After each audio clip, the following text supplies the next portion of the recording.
Welcome to the Jeff Canada Show. But if you're going to get your feelings hurt, you might need to turn this shit off. All right, ladies and gentlemen, welcome to another episode of the Jeff Canada Show. I have a very special guest in here today. His name is Dickhead Briseno, also known as Chuck or Charles. Is it Charlie, Chuck, Charles? Chuck, Charlie. I know you by Chuck. Charles. Everybody, yeah. Chuck fucking Briseno in the house. What's up, dog? Hey, man. Thanks for having me. Yeah, dude. This wonderful evening. Hell yeah. Is it Monday? I've been trying to get you on here for like 4 months, but you finally came into town. We talked about it. Actually, I told my band if we were leaving, I said, we got to do this podcast thing. We can't go straight home yet. So, Are they pissed? they're asleep. Oh, fuck them. Well, no, I mean, it's always something. But it's a lot of it's my fault. But I get so much stuff going on, and we did talk about this. But you're like a fucking road dog. Like you're like road dog. Like you are on the road all the fucking time, all the time. Yeah, so I guess so. Yeah, we are. There is no guess so about it.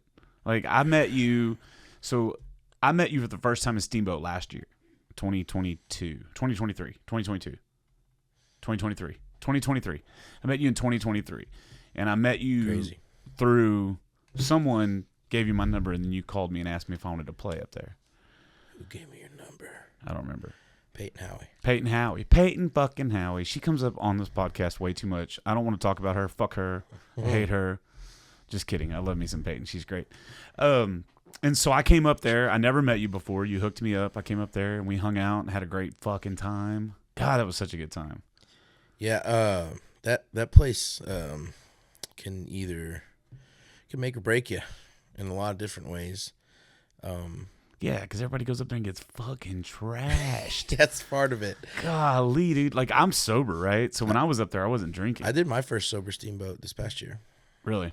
Completely sober. Well, I had one shot with Joey, our bass player, because he helps. Is he out there in the van? Yeah. Oh, I'm going to go put my balls on his face. Oh, my God. Don't do that. Don't do that. I love Joey. He worked his ass off today working on the trailer. Everybody does something. Except for Todd. No, I'm just kidding. Todd's awesome. I'm very blessed to have a rhythm section. I've had the same rhythm section for almost 2 years. Your rhythm section gets pretty good, after 2 years. And then we got a new lead guitar player. And Cameron, he's from Broken Bow, Oklahoma, lives in Tulsa. That's our first stop after this. So, he's different, man. I mean, like his guitar playing and just the way that he approaches his instrument and the show, it's definitely, I think it's added some spice to what we do, and I really like it. A change is always good, man. Like I know it really sucks to lose a member. Like I just lost my whole band. Like I don't even have a band anymore. Oh, boy. Like, I mean, my bass player, he's still playing with me a little bit, but I'm probably going to replace him too. I don't know what's going to happen, but, Eris left because he's going to play in this rock band, and they're killing it and doing a great job. And then Dwayne doesn't really want to play that much, so, I'm having to revamp everything. But the cool thing about change, man, when you get, like, especially if, like, you have the same rhythm section, but all you did was add a guitar player, a different guitar player, and that can add so much, like, just to the live shows. Break that monotony. It was a revolving door a little bit, I know. For a drummer, then the guitar player. Joey's been there since 2020. Yeah, Joey's solid. I don't know why he puts up with your shit. I don't know why you put up with his shit. It's, for not being around us all the time, you're just nailing it in the head. I mean, I hung out with y'all like for a straight week, almost. That's true. Up there. I would say, and 1 second everything was cool, and the next thing you're yelling at each other, and the next second everything's cool, and the next thing you're yelling at each other. It's great. That's what being a band's about, bro. He's like a brother, man. Yeah. It's just you gotta have a little bit of insanity to really like keep stick you on your toes. to keep it going. You know, because I was like, we had talked about coming in here. You know, I guess I was supposed to be here a little earlier than what I am now, but you know, I don't get to see my dad all that often. So, and my dad has been there. Hey, Dad, I need $5,000. Okay, you know, and he, but I mean, like, it's like, hey, I'm in a bind, you know, and he knows. He's just been able to be there, and he works his ass off, and I wanted to tell him, and we just sat there for a little bit, and I took some time to just really let him know how much I really appreciate it, and I asked him straight up, I said, what do you think, man? I mean, I played him one of our songs we've been, you know, we can talk about that in a minute, but it's a lot of work going into that, you know, and what do you think of this? And he said, pretty good, you know. I said, it's been 5 years. I haven't had a regular job, you know. What do you think? You know, it's getting tough. I was like, I'm asking you straight up, what do you think? And he's like, well, you know, he's like, you're giving it hell? I said, all right. And I just yelled for Joey to come in, and I said, this guy's been with me the whole time, pretty much, right? And I was like, what do I need to focus on right now? Like, what's going on? Because he's like, you know, it's really easy to get yourself to operate in a vacuum, but it's a weird thing with a band because it's so like the way you play your instrument, it's like a part of you, you know? Yeah. And you really get that. Like, some people are just like born with that. Some people have to really try hard. So you have to, like, I play guitar. I'm not like a guitar, like a seasoned like picker, but like it's an emotional experience for me. Yeah. All of it. Yeah. And it should be. You can get focused on the wrong things, or you can make decisions, this and that, or whatever, right? And so, like, I feel like, you know, I wanted Joey. I was like, hey, man, me, you, and my dad right here. You're the other guy that's been here. Like, what do we need to focus on? And it's just, you know, sometimes you just have to, like, stop for a second and just, like, okay, am I really, because, like, I'm telling you, there's so many things right now that you can, as a musician, you can dive into. I mean, you write, you play, like, just for you do podcasts. I'm sure you have a lot of other things that you work with. Mm-hmm. And, man, it's like, it can get a little overwhelming. And for some people, you might say, well, if I don't act like it's getting the better of me, then it's not getting the better of me. But in reality, it might be. So it's just like, it's okay to, like, hey, man, I need some help. Yeah. And not only is it okay, it's I mean, I encourage it, dude. Like, I had a nervous breakdown. I mean, not like a real nervous breakdown, but like a nervous breakdown like a month and a half ago or something like that, where I was just like, what the fuck am I doing, man? I'm 45 years old. I'm working my ass off harder than I've ever worked in my entire life at anything, and I'm gaining an inch. That's it. I'm gaining a fucking inch, and I'm working if I was to put, and that's the way I start looking at things. I'm 45, and if I was to put this much effort into anything else, I'd be a fucking millionaire by now. If I was to work this hard, if I was to go get a sales job and work this hard, I would be making so much money. Or if I was to start another company doing whatever, delivery or fucking catering or whatever, back scratches, it doesn't matter. I would be killing it right now.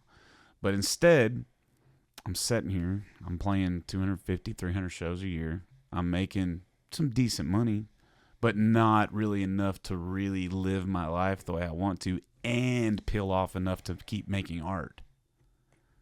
And that's the conundrum that us full-time, because like you, I mean, I've been going almost 18 years without a real job, whatever you want to call it. You know what I'm talking about? I hate that today, but, you know, a day job. Yeah. And so, So yeah, man, sometimes you do. Sometimes you gotta sit down with somebody you trust and be like, what the fuck am I doing?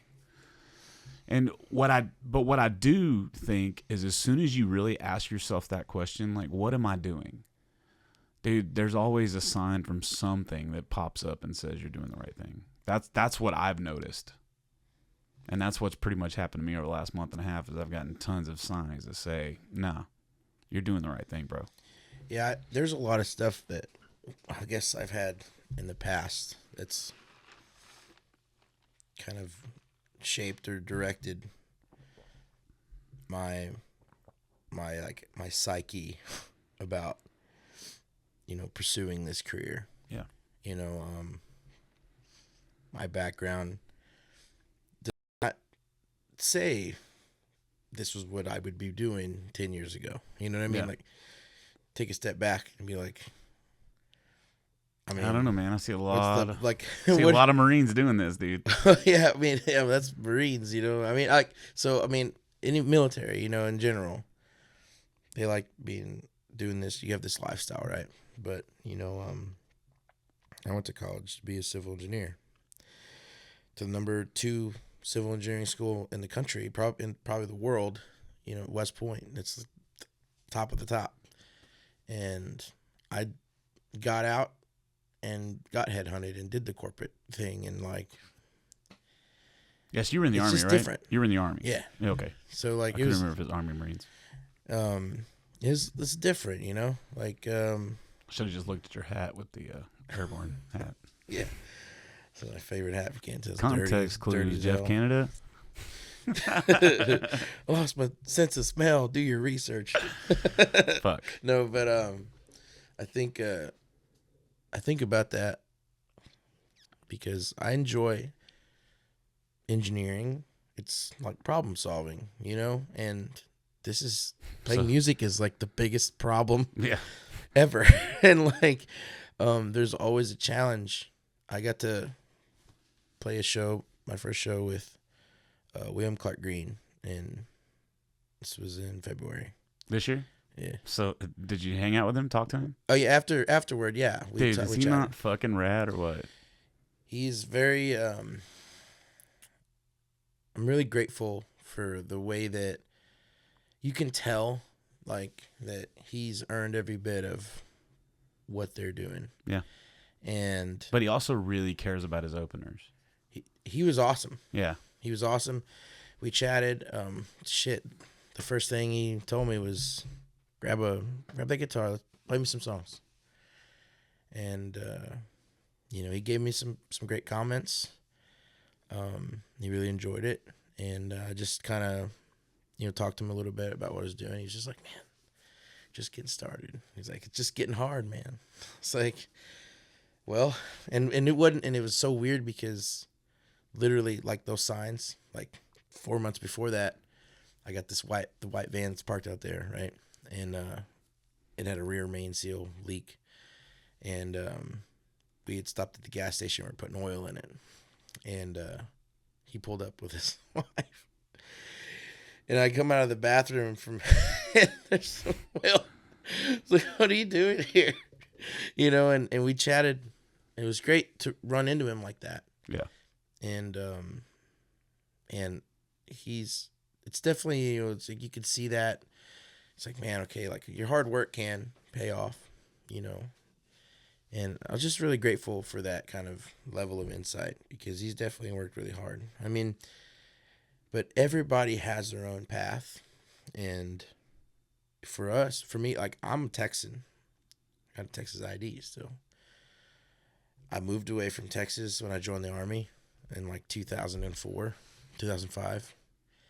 And I never really moved back, you know, and, but I grew up listening to like the Red Dirt, the Great Divide, Randy Rogers, Pat Green, all that stuff. So I really shaped the music that I really liked to listen to and write, you know, I guess. And I didn't really start getting really heavily in the writing maybe until I was a teenager. And then, you know, so when I ended up staying in Missouri, I really kind of like wanted to build my thing, but I was like, I didn't really know, like, I knew that there was a Texas music scene, and there's a Nashville, whatever you want to call that, music business, and there's just so many different places you can go and play, and I appreciate, and it's another weird thing. We go to like Oregon and California and Montana, and we do Montana 2 or 3 times a year on average, and we've started to go to California at least once, maybe twice a year now, and like we did Ponderosa Lounge in Portland, and I opened the little cover to plug my pedal board in. There's a William Clark Green pick. And I was like, well, they were just there, the week before. And I'm like, man, okay. I feel like that gives you, like, got to be doing something right. You're following in the path of these guys that are really making it, and they're pushing. And what are they? They're pushing out there. They're going out there. Their agent, I think I forget who he's with, United or yeah, something. most of the Texas guys do, for sure. They're pushing. The real guys, the guys that are out really doing it. Yeah. And it's just like, man, like, I'm out here too, but we just did this last California run, and I'm learning, I'm doing all the marketing and the publicity and trying to get the people out and working hand in hand with the venues and building these like relationships with these bar owners or venue owners so you can get 40 or 50 people out in a market you've never been in. I mean, at least once a year we do a show where there's one ticket sold and there's nothing, and then you're in a market like Fresno. We did that once. St. Louis. We're not even far from St. Louis. We did a show, sold one pre-sale. Yeah. And it's like, and you don't want to talk about all that stuff, but it's like, no, that's exactly what we want to talk about. You don't think about that. I mean, you do. You don't want it to happen. But that night was one of the best nights ever. We ended up breaking all our shit down. The guy that owned the venue owned the whiskey bar at the corner. He just went to like a funeral of his best friend, and he's like, hey, can you break your stuff down? You could do acoustic in the bar. And we made like $600 in tips that night. Yeah. And it was like, we just gave them a really good time. And that's all music is for. People want to escape their reality, to enjoy a great show and have fun and drink or whatever they want to do, dance and be with a loved one. They want to share. They want to have a shared experience. And like, I feel like if you can focus on that, and it's about that shared experience. Yeah. And like, if you really care about that part of it, maybe that's what you're doing the right thing. Maybe, I don't know. Because I struggle. Am I doing music for the right reasons? And that's kind of like that conversation with my dad today. Yeah. Like, hey, what do you think? I want to hear, what do you think? You've been here. You're the one that's, when I'm in a bind, pulls me out of it. Give me some cash. What's up, But I really do care, man. I think in every opportunity, like you said, Will cares about his openers. Just being a nice person. Yeah, don't all be a the butthole. time to everybody. Just don't be a butthole. You never know. You don't have to be nice. You don't have to be nice all the time, but don't be a butthole. Yeah. And it's, you're not being a butthole when you're calling out buttholes. Do you know what I mean? And if sometimes you gotta call somebody out. Sometimes you gotta burn a bridge. Sometimes you gotta not play nice. It's hard to do that is when, like, we pull up here, and you're like, you're driving to Tulsa, or you're driving back to Missouri. You're like, yeah, and I'm just like, you obviously tired. When you're exhausted and you're at your wit's end, and you're like, I just want to play the show. I'm hungry. I want to get a shower. I haven't showered maybe in a day or two, or we slept in the van the last 2 days. That's when it's hard to not. So like I feel like, because me and you can both say, hey, don't be a butthole, don't be an asshole. Yeah. But like to put it in other people's perspective that's not a musician or consistently on the road, and just, can you do it when you're extremely tired and not thinking straight? Right. Yeah, for sure. And then for some people, can you do it when they have issues? They have substance abuse issues or something, and they have to do whatever they got to do to be somebody else, I guess. Yeah. You know what I mean? Well, there's just so many fucking pitfalls in this industry, man. And that's pretty much what my speech was. My acceptance speech was last week when I won that award. It was like, I'm just doing what I've always done, and that is just put out songs from my heart, and then trying to help as many younger musicians avoid all the pitfalls that I had to go through.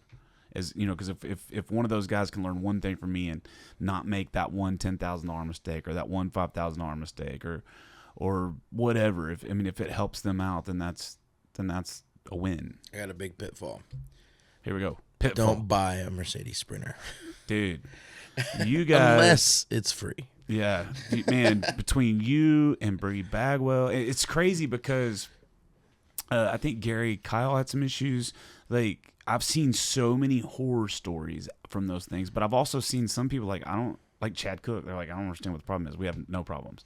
And so I know some people that have no issues with them, and I know some people that have just issues like fucking crazy. But I know you've really been dealing with that shit. Is it gone now? Is it history? Is it? We still have it. It was a $30,000 problem. We had an engine put in by a company out of Houston, and but they didn't do the right transmission or something. No, it just should have never went forward. I mean, that project should have never got started. We should have just, you know what I mean? And I'm doing the same thing. I'm not going to say anything negative about anyone like in that light, because everybody's working, man, and they're just trying to make a living. And granted, they probably could have done a way better job than what happened. And I definitely feel like I have a right to be frustrated, but that's my own personal stuff, right? And like, so anyway, long story short, the van's in Oklahoma. We gave it, so my buddy Caleb Sherdam, he plays for Damn Quails. I think he does still. He also plays with Mike McClure band. And I met him because of Mike McClure. But he said, hey man, my buddy is in Ada, and he can work on he's a diesel mechanic, he'll work on your Sprinter. I was like, all right. So we took it to Ada and on a trailer. And I'm like, for like a while, like trying to follow up. Hey man, calling, nothing. And I'm like, Caleb, dude, I can't find your buddy, man. What's going on? He says, he's in prison. Like, oh shit. I'm like, well, but the van's still there because I don't know what else to do with it. But hopefully we go get it and figure something out. But and it's so hard right now too. We tow a lot, man. I mean, we pull way more than a lot of other bands do. I mean, I carry a light rig, I carry a PA, I carry everything's in vaults and cases. Yep. Nothing's loose. Everything's in a case in there, because we know over time that if you have loose stuff in your trailer, it gets damaged or broken or busted. Yeah. So it's worth having the case. But then you have wear and tear. And because those cases are heavy too. But a lot of bands, they don't take a light rig. They don't take all that stuff. But my friend asked me, why do you have that stuff? And I said, well, like, dude, you never know. We might be on the road with a couple days off, and somebody sees our show Saturday night, and they're like, hey, I'm having a party. Yeah. What are you doing tomorrow? I don't know. I don't have to call anybody to rent a PA. And if they don't have lights, I got it. We even have stage decking in there. Oh, really? We have 4 pieces of IntelliStage decking we use for a drum riser. Mm. So if we have a flat surface, we can make a stage, so like we have all the stuff to do it. And it's like, hey, maybe that's some more money we can make. But if we didn't have that stuff, it'd be a little harder to I don't know. Like I'd rather be prepared and have that stuff. Maybe that's too much, but, whatever makes you, I don't want to miss an opportunity. Yeah. Whatever makes you comfortable. I have 2 of everything.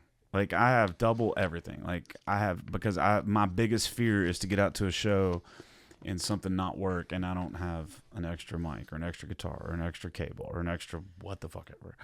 Even mixers. I have 2 mixers in my car. Just one's a piece of shit, but it'll get me through a show if I need to. It's true. Because man, you just don't ever know. That's what cracks me about these musicians that like leave their house last minute. I had to jump my guy's ass because we went to Midland and we played a festival, and they were supposed to be there at I don't remember what time, and they left like really late. And that's an 8.5 hour drive from here, and it's like, dude, like there's so many things that can happen between. Luckily, nothing happened, but these musicians that like leave last minute, or especially like the local guys that show, that they get to the show 20 minutes before they have to go on. I'm like, fuck that, dude. That stresses me out big time. What happens if you set something up and something doesn't work? Then what?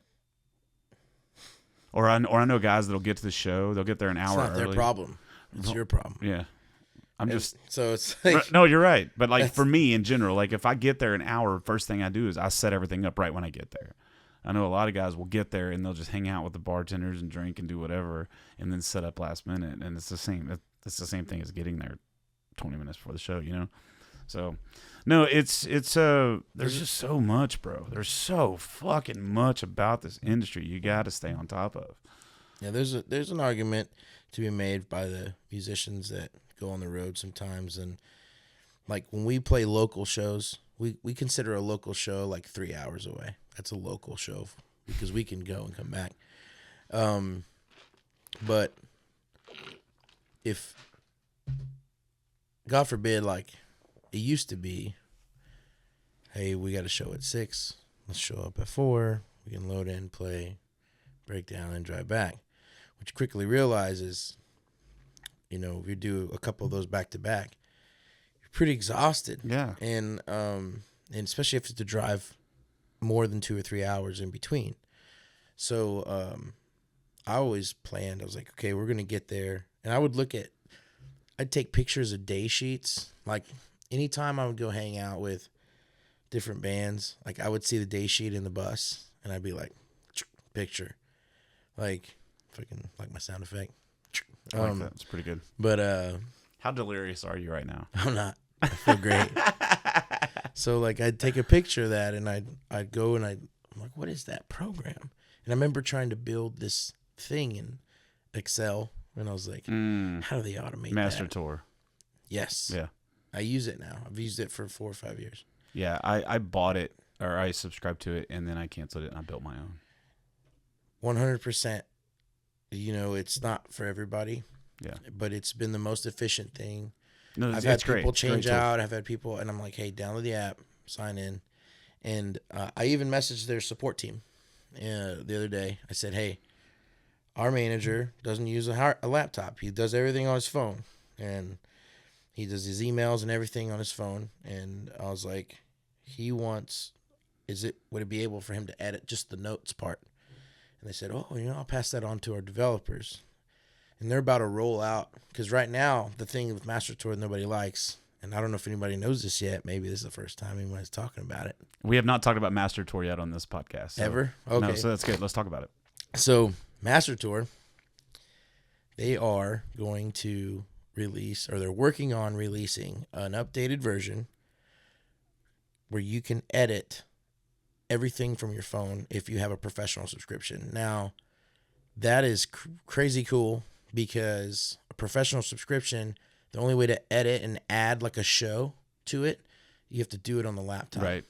Yeah, that's why I cut it off. It sucks. Yeah, it's terrible. Now, I do it. I've put it into my progress or my process. It's a stage of my process where like when I book the show and it's confirmed, then it goes into Master Tour. And then the way that I was using it, the way that I currently use it with our manager and our agent is that I have to edit. I'm the only one that can edit on a laptop. So when we do our call, right, I'll go through and I'll update the titles. Target. Put his initials if he's working on a lead. I'll put my initials on a lead. And then we kind of go down and we try to stay so far out, right, as far as possible. Yeah. Honestly. And then it's like, okay, now we both see that on the Master Tour. So now he doesn't have to go to Google Docs or Google Sheets or whatever. He just opens his phone, scrolls exactly down, what your targets are, and it's like, all right, we talked about this. Now, if he could open it and edit the general notes, yeah, then we don't have to talk. Yeah. You know what I'm saying? Which is great. Well, I mean, like, I like talking. I'm kidding. But you're right. I understand you're right. I get it. Right. Being on the phone and all the emails and stuff. Yeah, the more what stuff. What are you not doing as a songwriter? 100%. Writing songs. Yeah, trust me, I fucking know. And Joey at the point today, whenever we talk with my dad, he's like, you got all these other things going that it's not, you're building a wall around yourself of these things that could preventing you from you're in this circle with this light wall here, you know. So like, I know that, and I still write, and then I find ways to like be creative while still getting the job done, because there's more things than just writing songs for me. Like I do my own graphic design, I design all my own merch, I do my album artwork. I need help with that right now. If I need to do social media stuff, that's creative too. Like when you write a post. Yeah. And now I've found ways to make Excel create that stuff for you. I have my own like Mexican AI that I built. Oh, really? No, you kind of. Mexican AI. Yeah, dude. Yeah. Yeah. That's funny. It's AI, like E, but you're saying A. Hey. AI. But like, I mean, I literally post on social media every 3 hours. that's a lot. 24/7 every 3 hours. You know how to schedule posts? Yeah, they're all scheduled. See, like my posts are already scheduled. when I learned about that, man, it's changed my life. But you can only do it 30 days out. On which platform? Meta. Oh no, you can go longer than that. I think so. Try it. We'll try it later. I'll tell you, 30 days, man. And well, that's okay, because whenever I try to keep my stuff pretty current. So what I usually do is I'll sit down on Mondays and I'll just program in the whole weeks. Man, that's what I do on Mondays. See, like Monday would be awesome, but like, I mean, we played Sunday, which is not typical. Well, I guess it is. We play a lot of Sundays, but we have to drive home. So tomorrow will be my Monday, but I won't get home till noon. So and you'll need a nap. 11 p.m. Well, yeah. I mean, I'll get home around. Yeah, we'll probably get home around noon. That's probably reality. And then I'll probably try to take a nap, and then my day's gone. And then I have one day off, and then Thursday, fuck, another show. Yeah. So like, I really do. I can't tell you how grateful I am to have work, because there's a lot of guys. I have to remind myself. There's a lot of people that wish they could play or write. Yep. And could even get on stage and play, much less get paid to get on stage, and people would come see that. Because one, maybe they want to support, but maybe they really like your music too. And it's like, wow, you're a good singer. You play guitar well. We like when you and I do a lot of my acoustic shows. I do a lot of cover songs and stuff, and play whatever people want to know, because I'm building my audience, and you got to give them what they want. Yeah, not a big deal. The full band show is a little different, but like that stuff, So like, I know going into that whole deal, like, I'm still grateful. It doesn't matter what I'm playing. Just play as good as I can, and make sure that they know that the audience knows that I give a shit to be there. Right. It all comes back to that. You are a part of this experience, this escape. You don't know if that so-and-so is having a bad day. Right. Man, I'll tell you, our Folded Flag song, it's a military song. Mm-hmm. And I would love to tell that story about that song. Tell it. Will. It's a great song. And I was actually working on a song called Casket Flag, and then I met you because I had my grandpa's casket flag there. And then, but one of my really, really good friends, she was killed in the line of duty. She was killed in the line of duty in December of 2019. Oh man.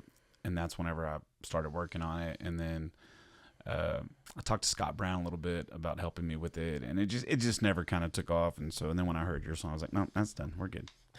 Man, that one's finished. That's a great awesome song. That you have that. Yeah, my dad gave me that last year for Christmas. It was that's pretty cool. Man. Yeah, and so I popped it up there. That should be there. That's really awesome. Yeah.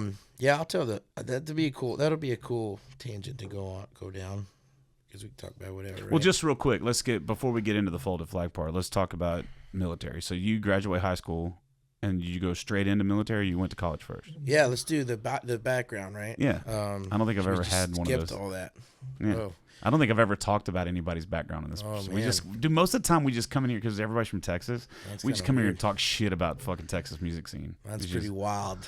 All right. So in high school, I almost didn't graduate, and I was in alternative school, where if you show up on campus, you get arrested. And man, I remember the principal giving me a letter, and it said, "You're not going to graduate in time, blah, blah, blah, blah, blah. Give this to your grandparents, have them sign it, bring it back to me." And, like, I probably could have wrote their name or whatever, but I wasn't like that. I wasn't a liar, you know.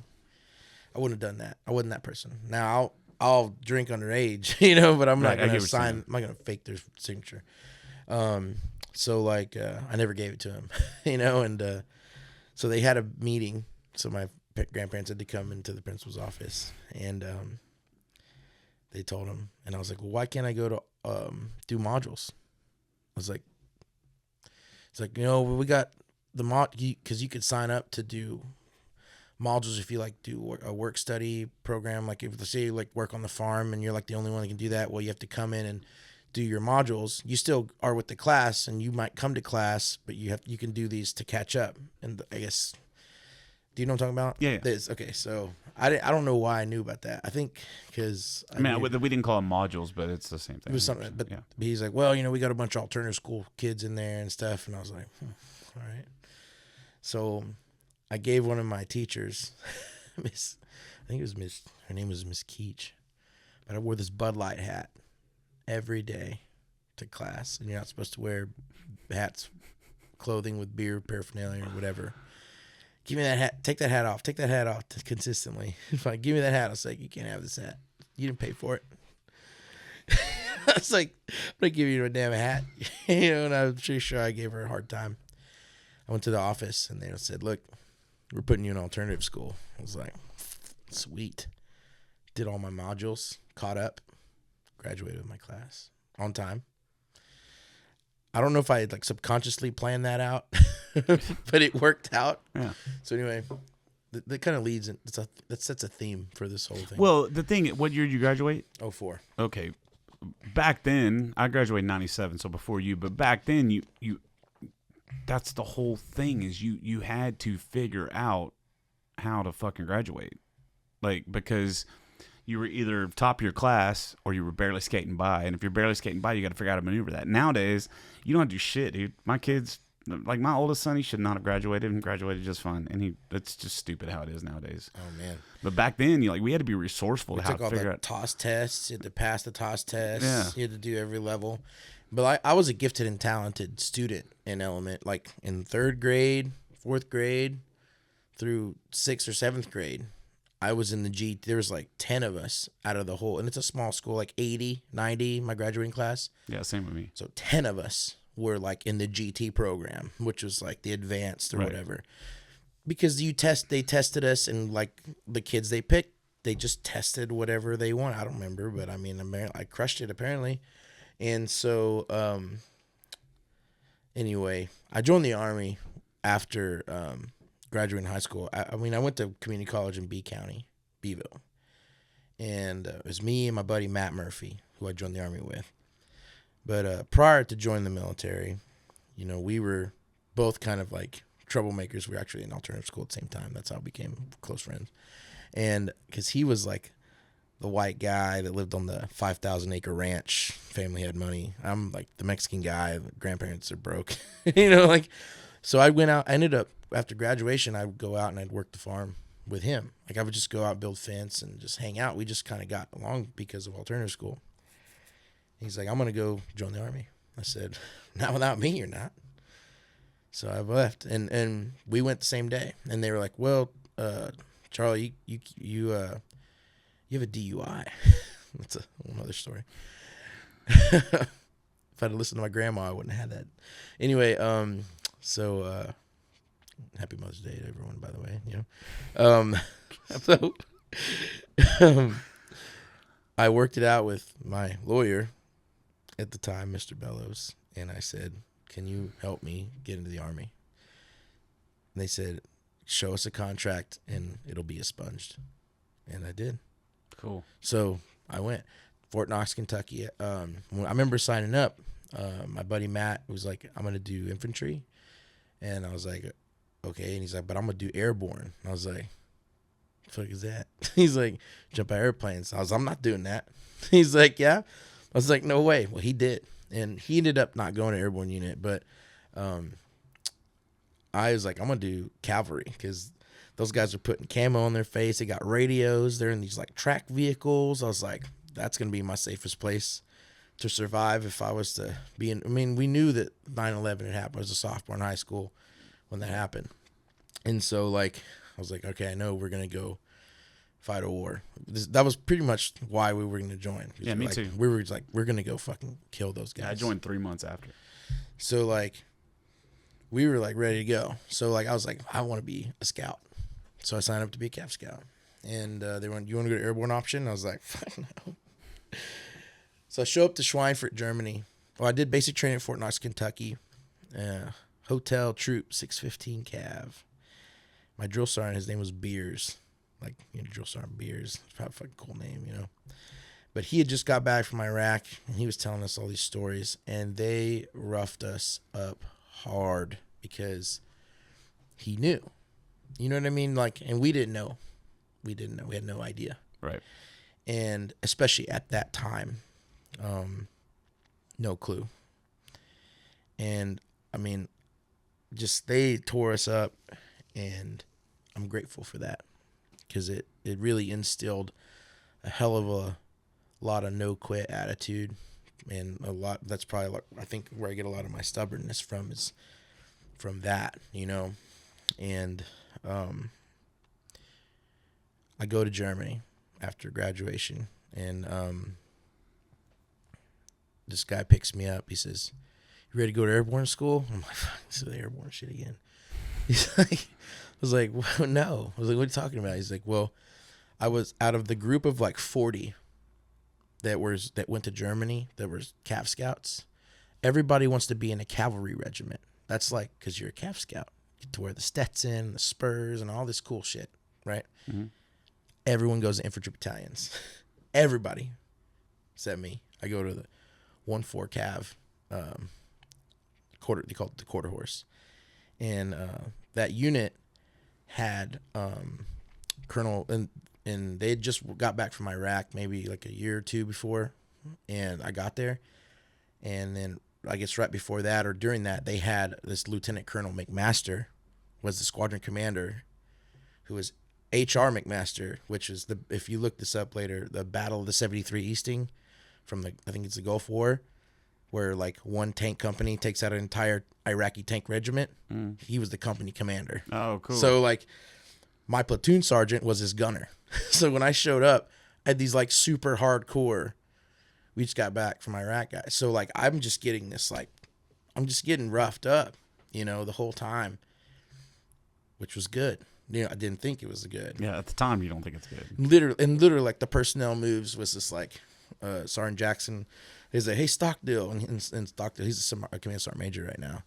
He's like, "Hey, Stockdale, take Briseno. I got too many Mexicans in my platoon." And they're like, "What the fuck?" He's like, "Yeah, go second platoon." I was like, all right. I didn't know, Yeah. So like, I'm a private E1, no rank on my collar. I just put my head down, man. I grinded. And that's all you have to do. Don't be the dumbest. Don't be the slowest. Yeah. So we go to the first sergeant, and you sign in, you just salute and all that, report. First sergeant, private prisoner reporting for duty, blah, blah, blah, whatever. And he's like, "You ready to go to airborne school?" I'm like, "What the fuck?" Oh, no, I'm scared. I was on first sergeant. I'm afraid of heights. And he's like, "Well, don't unpack your shit. 177 is taken." And I was like, 177 is taken, everybody. They're going to Iraq in like 3 months. So I was like, "Can I get a minute to think about this?" He's like, "Step outside, come back in. You got 5 minutes." So I step outside, and I'm like, okay, I either sign this, I'm going to airborne school volunteer sheet. I got a couple options. I can go to Iraq, which I was like, I'm not ready for that. I just have basic training. Yeah. And I'm private. I'm going to get fucking thrown into a goddamn meat grinder. Like, I don't know what's going to happen to me, And this is my first year in the Army. I'm going to look like a shitbag. Like, who's that guy? And then he's gone. The other thing was, well, I could just sign the sheet, and maybe I don't go to airborne school. Maybe they don't have time, or something happens, Or I could just sign the fucking sheet and stay where I'm at. And And I was like, well, also, I'm the only one that got to come to this unit. The only one. Yeah. I was like, it was a sign. I went back in there. I said, first time I'll sign it. Signed it up. I was like, all right. On your way to airborne. Well, it took a while, you know. So we had to train and stuff, but it was a while before. It was like 6 or 7 months. But my airborne school was unique, because airborne school is usually a bunch of different people from basic training and different units all across the Army. They all come together, and then you get to these companies, and they have the black hats, and then you're like, okay. Is that Bragg or Benning? At Fort Benning. Fort Benning. So like, and they don't call it that anymore. I don't know what it is. Anyway, Oh, we're gonna talk about that. So, actually, they call it Fort Moore, which is after Colonel Hal Moore from We Were Soldiers. So that's pretty cool for Benning. Anyway, So they changed Benning to Moore. Oh, I didn't know that. Is Confederate soldier stuff. Anyway, so Basically, pussies. I'm not gonna say it. I'll say it. I'll say it. We gotta change a fucking military base name. I don't know. For the sensitivities of fucks. Jesus. I don't know. So, but when we go, Sorry. everybody. No, you're good, bro. When we go, everybody from my unit wasn't airborne, because the reason everybody was going to airborne school is because we were a heavy cav unit, and we literally ripped the patch off and put on the 173rd patch, and they gave us maroon berets, which is the hat I'm wearing, right? So everybody's wearing maroon berets with a 173rd patch, no jump wings, like literally everyone. So like everyone on the other base in Schweinfurt was like fucking idiots, because we were wearing the stuff without being qualified. And so anyway, when we finally went, they call it a stick when you're in the airplane. When you go, your platoon is like in rows, so that's your stick. So it's by rank. So like you have like an officer, an NCO, and I was a PV2 or something like that. Maybe I was a PFC. So E3, yeah, right, first class. That's what I went in as. So like you probably had like school or something. I don't know. I went in. It's work experience. Oh, okay. I got it. Yeah, probably got more money, I think it's shit. So like, I got kicked out, is what I got. oh shit. So yeah, so like, I didn't get kicked out. I fucked up my ankle. And so okay. they shipped We me got home. med board, something like that. So my stick in the airplane was like my platoon sergeant and like everyone from my unit. So I was scared of heights. Like I was serious about being scared of heights. I won't get on a roller coaster. Like I swear, dude, I'm not. I don't like being up high in the air. So like I'm literally doing all this, and then Well, it's not like at this point you have a choice, dude. Oh no, like, and to top it all off, like the first like they trained everybody that was coming from Schweinfurt, from the one. It was one instead of 1-4 Cav, it was now 191 Cav, and they were making you do like 2 or 3 PT tests, and you had to pass the Ranger physical fitness test, which was like 35-minute 5 miles, which is insane. And then I remember like you had to do pull-ups and everything, and I did that. It took me 3 times to pass it, and then they'd let you go. And then what they didn't tell everybody though was a lot of the senior leadership in the 173rd, they treat that like the 5th Ranger Battalion, like even though it's not. But a lot of the upper echelon leadership, they rotate out, so you see a lot of Ranger Regiment scrolls, like combat deployed people. You know what I mean? Because you can still wear your patch, whatever you like, under your American flag that you went to war with. So, anybody that wasn't passing that RPFT, they were letting them go, and I didn't know that till later. You know, and I didn't know how important it was at the time. Yeah, because if you would have failed, I wouldn't have never gone to airborne, and I would have, because if you didn't go to airborne school, you weren't staying in the unit because you had this airborne unit. Yeah. So you had all these like fat tankers and stuff. They were like, nah, send me to the hood or send me to Texas. So anyway, I did the jump school and everything, and deployment. So my deployment was different. Well, let's talk about the first time you jumped out of the actual plane. Oh man, dude, with your, I remember with your heights. How'd So- that go? when you're sitting in the shoot shack, getting your stuff. You put all this. Your buddies help you put it all in, right? And you've already done the 34-foot tower. We didn't do the 250-foot towers where they just kind of pick you up and drop you. It's too windy, so we were just doing the 34-foot, which is pretty. Like there's like a psyche thing there, where 34-foot is the height where you're gonna get over being that high, where it doesn't matter anymore how high you are. You're you know what I mean? Yeah. So when you're in the shoot shack, you're getting your stuff on. The jump master comes around and he checks all your stuff. And he's checking everything, and then he pats you on the ass is what he does. And then you sit down and he said, "Don't touch your stuff, because if you've touched something after it's been JMPI'd, you could die, because if something comes loose, they've checked to make sure it's going to work." Yeah. So you're just sitting there for hours, and on the TV in the corner, they're showing a guy getting dragged by the fucking plane who, like, I guess his chute was fucked up. And he's like, if you get dragged out by the plane, and it's just like going through this Rolodex of videos of what to do if something bad happens. And you're just sitting there like, what the fuck am I about to do? So I remember walking up, literally the C-130's on the tarmac, and they've got the ramp down, and it's just like you're watching like Black Hawk Down or something, or any of those movies like where they're walking up the ramp with their parachutes. You're like, you feel like you're fucking about to invade a country. It's kind of cool and terrifying at the same time. Yeah, and then the chutes fall like really fast too, right? At like the optimum where you won't break your leg, just to keep from getting shot while you're basically like they have new chutes now, but the combat jump is supposed to be done at like 800 feet. So a combination of low altitude, quick to the ground, but you're doing a parachute landing fall, PLF. So you balls of your feet, calves, fall over your thighs, your butt, and your shoulder, and then you just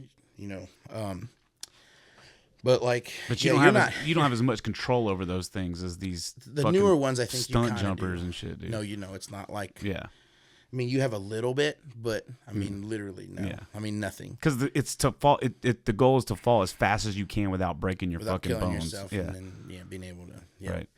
So like we jump. I don't know what we jumped. I think it was like 1,200 feet or something. I mean, the ground's there. I mean, it's pretty cool. I mean, you don't see it for that long. Like, I mean, if you're next to one of the little bubbles, like where you can kind of look at the plane, but there's not really anything. Yeah. Like you can't really see nothing. And you don't have a ripcord, right? The plane actually pulls. Okay, so your carabiner deal or whatever is I forget what it's called, but it's it's a tandem, not a tandem. I forget. Man, I'm losing it. It didn't matter. But you're hooking up to the cable they got in there. So when you jump out, it pulls a chute for you. So that's why like all the chutes are hanging out the back of the plane. Well, in that video, the guy was getting dragged because it didn't pull the chute. So that's a fucked up video to be showing. I know, dude. You're in training. Yeah, and so that's like being on just a domestic flight and them doing like fucking Castaway or some shit on, some weird show. Stuff. Yeah, that's the worst thing can happen. You know what they say too? If you're getting dragged, they just hang out. The plane will land with you like that. That's what they say. I swear to God, that's the truth. So anyway, dude, I was not gonna not jump. I mean, they stress like if you don't jump, you're getting thrown to the back of the plane where the ramp is, and you need to get the fuck out of the way. Yeah. But don't not jump. Yeah. Because they're gonna kick you out of the plane. Yeah, you're going. You're going. Once you're no up there, what. you're going. You're going. So out. you might as well just suck it up and go. Yeah, unless you're gonna harm the other people, like you're gonna fuck something up, and and that's what the jump masters are there. They know. I mean, could you imagine like all these people have never done this before? Like, yeah, there's people. There's not just infantry or scout. It doesn't matter what your job is. Right. Like, there's pack clerks and people that write awards all day and sit behind a desk that are only gonna jump to make a little more money, and they're probably never gonna do it in real life, right? Mm-hmm. And they're just like. Why? They're just there, you know what I mean? So I definitely wouldn't have had a problem with that. But I think we had like one jump refusal. There was this girl, she didn't want to go. But she didn't want to be there the whole time anyway. Man, that's the one thing. Let's just talk about that for a second. So I joined in 2002. April of 2002 is when I shipped out. And I went to Fort Sill, Oklahoma. And immediately when I got there, it was like, I can't remember how many people were in my in-processing unit, but immediately when I got there, you know, I started getting razzed because my last name's Canada and I'm going in the U.S. Army, right? So that's automatic, I'm going to get fucked with. Plus, I showed up and my beard was dyed red because I had opened up my going away party. I opened up for Dishwalla the night before, and then I shipped out the next day, like literally. And so when I got there, I died being stupid because I knew I was going to shave it off. But it was like Good Friday, and so they wouldn't. So the barber and everybody was closed on Thursday, Friday, Saturday, Sunday. So I couldn't get my hair cut till Monday. And so or Friday, yeah. So I was like walking around base Friday, Saturday, Sunday, as you know. And even though I was an E3, I still had no fucking clue what I was doing. I didn't know rank. I didn't know any of that shit. You know, you just show up in process, you don't know nothing. And so, man, I was just, and you know, you're calling Sergeant Sir, and you're getting fucking burnt for that, and you're calling, you know what I mean? There's just so many different things you don't know, and I just got, that weekend, I was like, I'm not gonna make it. Once I got my hair cut and everything was straight, and then, you know, they realized I was 23, I wasn't 17, 18, they started treating me with a little bit more respect, I think. But they do that. What's really funny to me, though, is the amount of people that get through the recruiting that have no fucking business being there. It's all about numbers. That's what blows my mind. In my out process, after I hurt my leg, my out processing unit, there was 76 of us in that out processing unit. That was just for that 1 week. And there were only 2 of us that had like physical injuries. Everybody else, this was before, this is if you said you were gay, you were kicked out. You know, this was before the whenever they changed it to whatever it is now. And so you would have privates waking up, like the drill sergeant would come in and wake us up in the morning. You have 2 privates snuggling in the bed together. They weren't gay, but they wanted to get out so bad. That, and we had one kid that like wrapped a buffer cord around it. We were on the 2nd floor, and he wrapped a buffer cord around his neck and threatened to jump out the window. And the drill sergeant said, "You better secure that buffer if you're going to jump out the window, because that fall is not going to kill you." And as soon as he stepped down, the drill sergeant tackled him, put him in a fucking wall locker, and had us. Like, it was crazy, but it just amazes me how many people get through that process that shouldn't be there, and the amount of just total fucking waste of taxpayer money to get them out. You know, I mean, it's crazy. And I guess in the grand picture of things, it's a total volunteer army. Yeah. So you're gonna get a percentage of waste no matter what.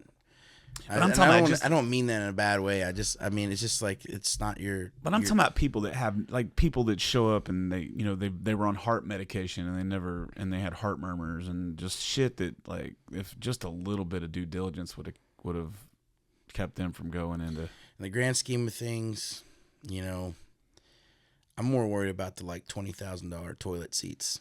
Well, you know, dude, I remember when I was in out processing, I got put on that out. When I was in out processing, I got put on a because my leg was injured, and I guess I was one of the only people that could drive a fucking tractor. So they put me on a mowing unit, right? And so, dude, I was on this fucking. I know exactly what you're talking about. You're just like in detail. And the guy in charge of it was like a fucking captain, and I'm like, why do we have a captain that's making what, $65,000, $70,000, $80,000? I don't know what the captain makes, but $80,000 a year. About that, yeah. Fucking in charge. I mean, and I even asked him what I was like, who did you piss off to like have to get this detail? He hated his job too, man. His name was McCormick, and he hated his fucking job, dude. And he hated all of us. He liked me, and he's probably getting out. And so it was just. Was he getting out too? Yeah, I don't know. I didn't really talk to him much. I know that life. I just remember the hurry up and wait, and then, you know, it took me like a week and a half to out process. I got to see both sides of that. I mean, this is nuts. Going through basic training, and then when I was a lieutenant, I was XO for basic training unit. So I got to plan. I got to plan all the training exercises. I mean, so like I got to see both sides of that. I mean, we had the first females in combat engineers, because combat engineers is combat MOS. Yeah. There was all male. So like when I was the XO, this was like 15, 16 females. I mean, we had like, I remember the first couple females that came in, we had to clean out a whole bay and brief everybody. And were you all like, God damn it? Or were you all No. like, this is cool? no, I think so. My classmates, her name is Shay Haver. She's like one of the first Ranger School graduates. Oh, cool. I mean, like, we can get, when I say classmates, we're talking about West Point, and we can get into that in a little bit. But like, you know, I think, and one of my plebes, she was one of the first tank commanders. Like, they're just as capable in a lot of ways. For sure. And I think that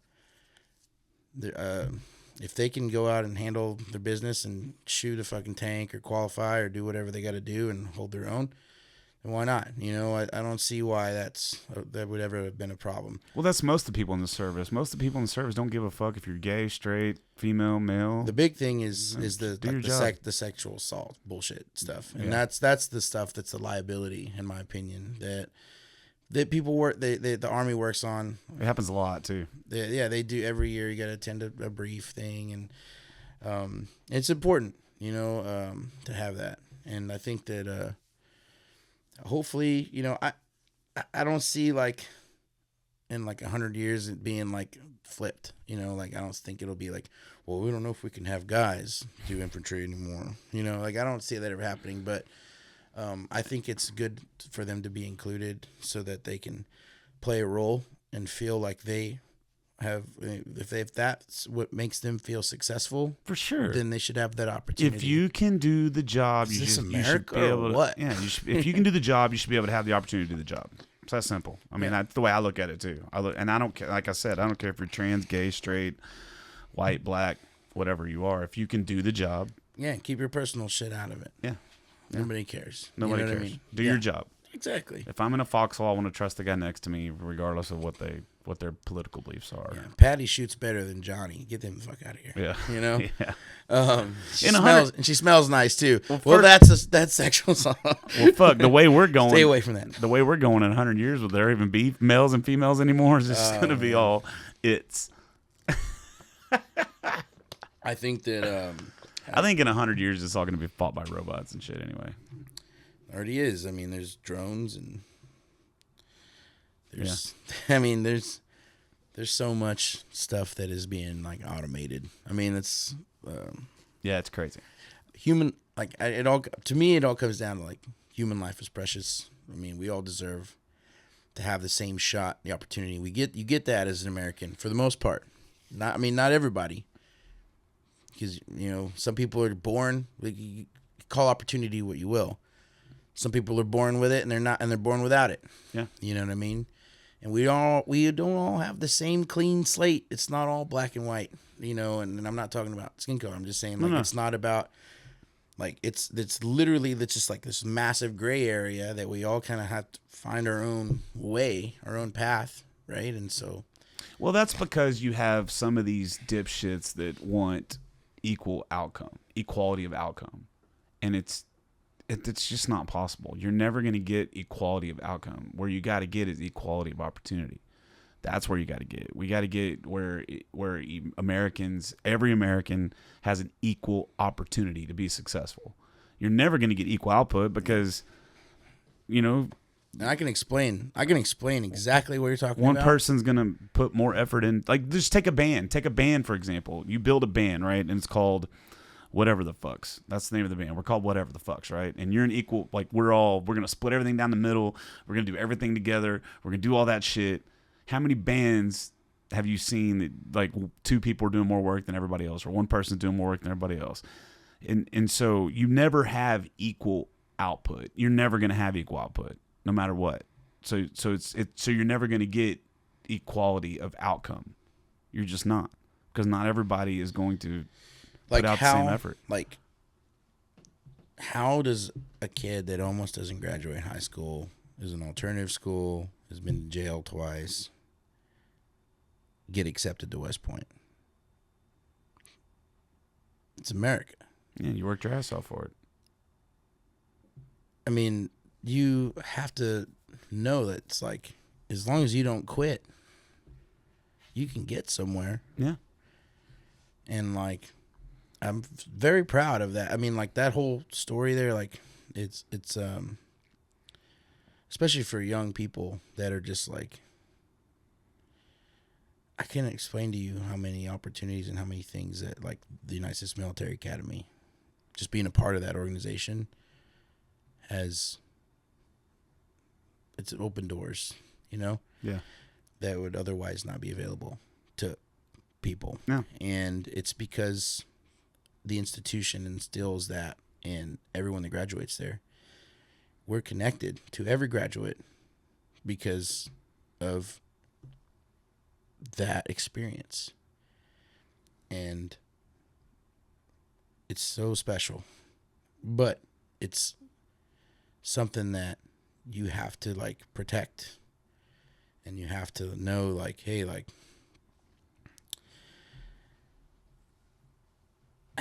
I just don't forget that like where I came from, and I don't know, like, I just, you know, if somebody could, if that's what somebody wants to do, like they could go and compete with somebody else from like my class. Some of my classmates, I guess how to explain this, are like bloodline West Point people, right? They're gonna go, the shoe in, it's gonna happen. I mean, they'll say it wasn't, but like, Yeah. and then you have like these other people that there's just like, it's really different. It's, I mean, put in perspective, there's like maybe 15, 20,000 applicants. Like 6,000 or 7,000 are actually qualified. And then like maybe maybe like 2,000 get nominations, and then like 800 get accepted every year out of like the 15 to 20,000. I mean, it's like, Yeah. it's hard, but they know the outcome. I mean, an equal outcome. I mean, that is it. That's West Point. Not equal going in. When you graduate, you're a second lieutenant in the United States Army. You're equal. Yeah. But Doesn't matter your you have to schools. work your ass off, and if you don't, you wash out. Yeah. That's what yeah. I'm saying. So you get yeah, booted. but that's the same way. I mean, if you graduate from fucking Harvard as a lawyer, you're equal. But in some ways. But it takes a lot. It takes a lot of effort, and that's what I'm trying to say. That's what I mean. Like a lot of these fucks want. Seriously, like a lot of these people want, if I go into West Point and you go into West Point, they want us both to fucking graduate and be equal with equal outcome, even though you worked your ass off harder and I didn't. And that's my point. So And it's some like, people get away with it, you know? well, you have to work. You have to Military's work for shit. Military's maybe not a great example of what you're saying, because I mean, and in that aspect, it is in terms of like your pay or your job, and your rank. Everybody's, you know, that, and I think there's something nice about that too, because you know it's not equal while you're there. Yeah. In the least bit. Like you have a first captain and you have a cadet lieutenant. Those two people have way different responsibilities and a lot different things asked of them while they're cadets, on top of their academic stuff that's completely separate. So they get to do a lot of other things. You know, it's way different there while you're there. But then when you graduate, all that goes away. Yeah. Now you're at the bottom of the barrel again, which is kind of right. Which is kind of like, it's like, hey, we're going to give you this insight and we're going to raise you up, right? And then we're just going to put you down again. Yeah. What's the difference between a P2 and a first lieutenant or a lieutenant? Yeah, there's not. Well, the E2 has been promoted once or some shit like that. Yeah, that's true. I forget the joke. But they said that all the time. I mean, I did Afghanistan. So like when I went to Afghanistan, what year was that? 2007. So I went to the Raven operator course. I volunteered for it, and it's these little UAVs, and they put them in a backpack, and they have little cameras. You can fly them. They have like thermal stuff on them, and you can click on them, and it'll give you a 10-digit grid of what you're looking at. And it's just an over-the-hill reconnaissance tool for scouts. And it's like a little drone, basically, but it's like a plane with wings, and it's like the wingspan's this big, and you literally take 2-3 steps and throw it in the air, and it's got a little propeller on the back, and you just like, Yeah, you okay. know what I mean? I've seen those. Yeah. So I went to this course, and there was this guy. We got put into different groups. So like I went with all my 191 guys. Well, 191 was in Germany. The 173rd Airborne is based out of Vicenza, Italy. They didn't have space for us in Italy. So we were kind of like the bastard stepchild of the 173rd. We didn't know any of the other people that were in Italy because we never saw them, not even in training. Yeah. You know what I mean? So we went down there, and it was the first time I saw anybody else from Vicenza that they were stationed in Italy. And I was like, okay. And I was like, they were like, yeah, we're the battalion scouts, which is infantry scouts, which they're like, you know, they're glorified. They get to have the snipers and all this cool stuff, different from the regular infantry guys. But anyway, digress. So my group leader was Staff Sergeant Larry Rugel. And this guy was just impressive. Ranger bat guy, cool haircut, just looked cool. You know what I mean? He's just like... Just a badass. And he was humble and awesome. And like, he was a staff sergeant, but he treated us like I was a specialist. He treated us like adults. And he's just like, yeah, what questions do you have? You know, and I asked all kinds of stupid questions. And so we do this course, whatever. And when we get back to Germany, the entire battalion is gone. So like, I didn't even so they had a deployment ceremony. They had all these ceremonies. Like, so mentally you think about that and you're like, you're preparing yourself. You're with your platoon. You're doing all this stuff, and you're going, right? Like in a movie or something, right? Mm-hmm. We get back to the airport. They didn't even have a van available to come get us. We had to like get somebody's wife to come get us or something. So like we show up and the barracks are empty. Like all my friends are gone. Now, if you think about that, if you remember that, I get deployed. I show up.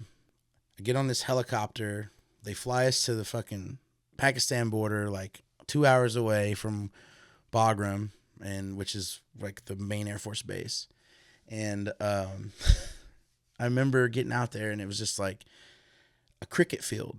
And they're like, all right. They didn't even know where the fire base was. It wasn't even on the map, like where I was, you know, which makes sense when you're like a scout. You know, you should be out in the wherever. So like I'm telling the guy, I'm like, I'm on the red ring. That's all I knew. I'm on the red ring. And this lieutenant was like, hey, come with me. I know where you're at. And I was like, how the fuck? You know, so, and his name was Tom Pay.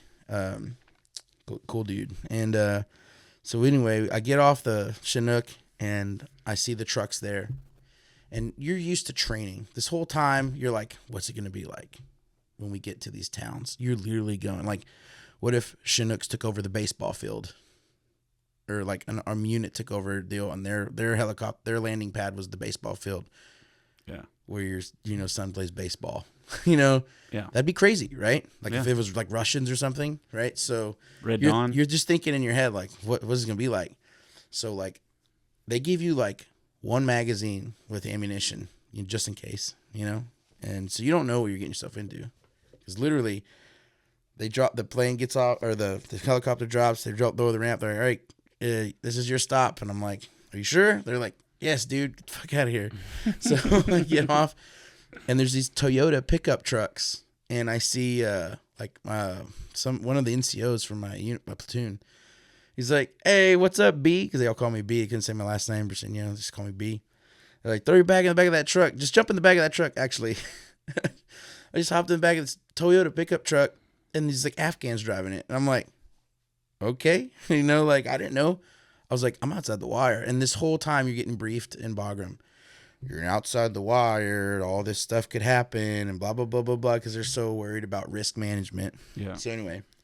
And here you are just fucking winging it. To jump on the back of this truck and be fine.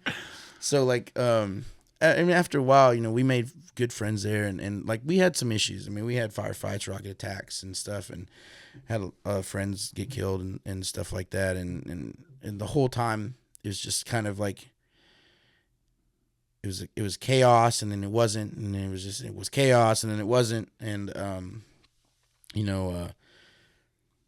after wanting, like, after some time, you know, you wanted to be like, I wanted to be an NCO.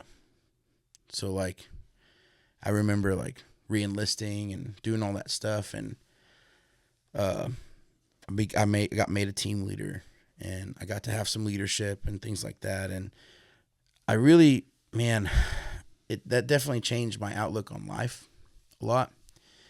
And, for example, like, I mean, we didn't have a phone. Like, we didn't have phones, but we had a internet that we bought from Pakistan. We bought brought these guys in. They put a satellite dish, and they built formwork, like concrete formwork, and they just stuck the dish and filled it with concrete. They didn't even, like, put it up right, but we had high-speed internet. And I remember we would watch the news or try to see what was going on. Sorry, I forgot to plug in the battery. All right, back. We are. 3, 2, 1. You got to pee or anything? No. Okay, cool. We're back. So, like, yeah, I wanted to get from, anyway, long story short, I'll make this a long story short. I wanted to, when I re-enlisted, somebody wrote something down wrong on the paper, and it was 1 year more than I wanted. And, I went and, was telling people I was pissed, you know, why did I get this extra year? And so I started telling everybody, I was like, well, when I go on R&R, which is, I volunteered to go after the 12 month, because we had like a 15-month deployment. So you had to volunteer to stay 12 months. They didn't want anybody staying a whole year. That was like, no, right? Right. But they couldn't send everybody because there was only 15 people in my platoon. So they'd spaced it out, 1 per month. Yeah. Right. So I was like, well, I'll go at the end. And I was like, well, I'm going to go to Texas A&M, and I'm going to re-enlist reserves and become in the Corps of Cadets. Like, I'm going to sign up for that. And my buddy Matt, he was in Iraq at the time. He's like, well, that was our plan. We were going to do that together. Somebody heard that and told our XO, who was a class in 05 West Point graduate. And he's like, hey, you know, heard you want to be an officer. It's like, okay. You know, I didn't say anything about the A&M thing or the contract or nothing. I was just like, all right. And he's like, yeah, you ever heard of West Point? And I was like, no. What is that? So he's like, well, check it out. Go look it up. So we had internet. So I looked it up. They're wearing the gold buttons and stripes and all this pomp and circumstance. Yeah. I'm like, oh, they're gonna make me like in charge of that whole thing coming from this place, you know?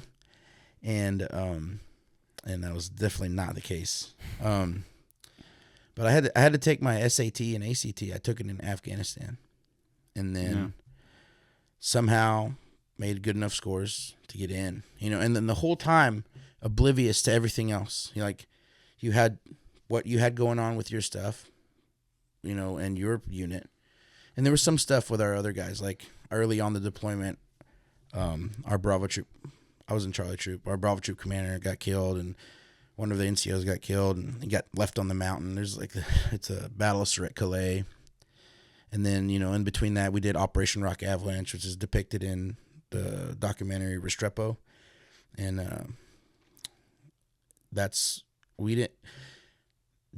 nightly news or whatever, I can't remember what it was called, but they did a special showing Rock Avalanche, and they showed some of the KIAs, and that's where Genta got it, the Medal of Honor.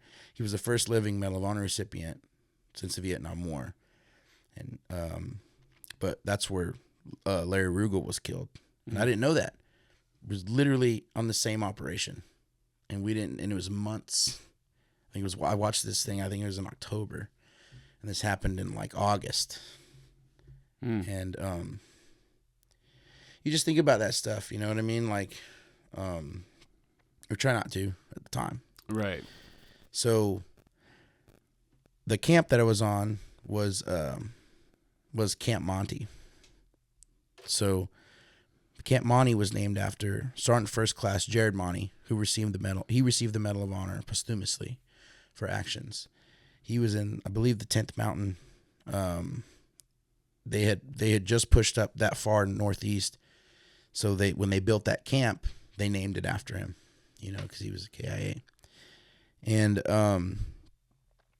So this is all going to circle back to this Folded Flag song. Crazy enough to believe. So eventually I go home, I come back. Hey, you got into West Point. All right. Awesome. Does that happen a lot? A lot of That year there was 28 combat veterans. 14 came from theater, like direct. Typically they go to the prep school for a whole year and they learn how to be a college student, and then they bring them in because the dropout rate is so high. I wasn't in school for 4 years. right. And now I'm taking high-level math classes with kids that were valedictorians. Right. What? Yeah. 18 credit hours your first semester? How? Yeah. And you fail one math class or one test. Yeah. I was in remedial math. You fail one test in that because I wasn't smart enough I didn't remember math. It's 4 years. If I failed one derivatives test, I was kicked out. Yeah. But you obviously had, I mean, it sounds to me like you're really good at your job before that, and you had the love of your officers, and they were pulling for you, and that's what it sounds like to me, and you were referred. I tried really hard to like step outside the box and do other things than just my job. Right. You know what I mean? And so Go above and beyond. And I wasn't a fan of everybody. I mean, there's one guy I know right now that anytime I've ever had interaction with him in the last 15 years or whatever since deployment, he always thought I was the guy that ran off and left the deployment early, you know, and like, and it's okay. I mean, it's like everybody's entitled to their opinion. So like when you try to outwork everybody or you do more, not everybody's a fan of that. Right. Especially in the Army. Imagine where else they're not a fan of that. You know what I'm saying? I already know. So like, they're not a fan of that. so I'm just saying, like, you know, so whenever that happened, I was like, oh my God, this is a pretty cool opportunity. I didn't realize at the time exactly everything, because that Lieutenant John Meyer, he got a Silver Star for when his commander was killed. He was one of the platoon leaders up there that, I mean, everybody on that patrol pretty much got wounded in that engagement. I mean, it was 20 American versus 200 Taliban or more. And they're in the bottom of the valley getting shot at like fish in a barrel. I mean, that was consistent throughout the entire time for a lot of these guys. Yeah. And it's hard for a lot of other people to fathom that way of life, to where you live your life differently there. So when you come home, you have to like compartmentalize that shit and do something different. But being 22, 23 years old, a freshman at West Point, when they pulled me out of West Point, nobody was in the barracks still. It was like everybody was still gone. Now, I had a sign on my door. I went to the promotion board. I had made enough points, I think, to make sergeant. The paper on my barracks room door said sergeant, and I was still a specialist. So I was like, oh, shit, I'm getting promoted, because I'd made the promotion points or whatever, and or passed the board, sorry. And I was like, dude, what am I doing? I'm getting my own room. I'm in Europe. What the fuck am I doing? And I was like, I gotta go. This is cool. I gotta do this. And for some reason, I just like, I gotta do this. So I had like 2 weeks. I shipped my truck. I couldn't even ship they tried to PCS me. They were like, well, we're gonna ship your truck to New York. You got to pick it up at the Port of Call in Manhattan or whatever the fuck it was, New Jersey. Mm-hmm. I was like, I can't do that. I'm going to basic training. Like, I'm not gonna be allowed to leave. I'd like pay extra money to ship the truck to Dallas, and like all my household goods, they were trying to send them to West Point. I was like, what? And then like a few months later, my platoon leader like found out where I was, and like I get these like Afghan metal trunks because we had put all of our shit on Connexes and shipped them on a boat through Belgium. And that takes a couple months. Yeah. So all of our unnecessary stuff, like extra uniforms and like and it was hot, so we put all of our extreme cold weather system that we were supposed to turn in, it all got written off. I had all this like experimental cold weather gear that the Army hadn't even put out yet. So I get there and I open up this trunk and it's all this cool shit, the cool guy stuff. And I'm like, oh, sweet. You know what I mean? And it was right when it was starting to get cold. So now I had all this like nice stuff. Anyway, so like it was just weird because it still smelled like Where is West Point? New York. New York.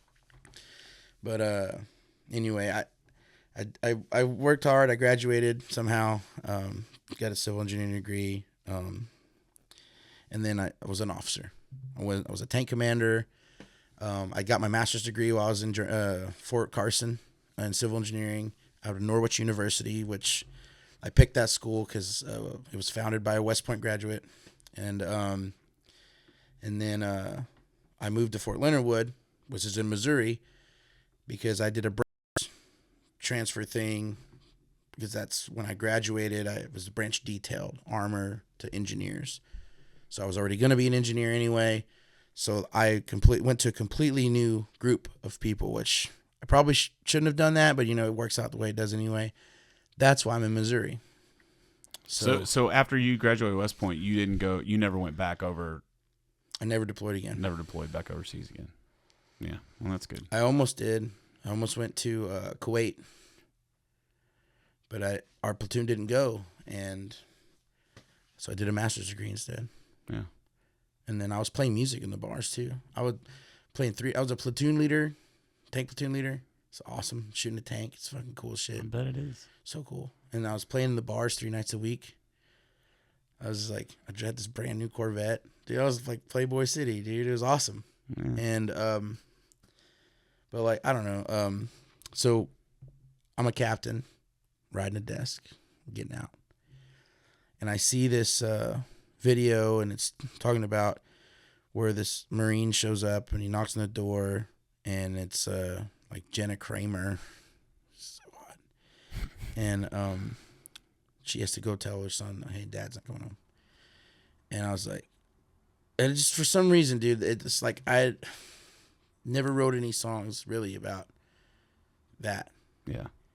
And without a guitar in my uniform at that desk, I stopped the video and I wrote Folded Flag in its entirety right there.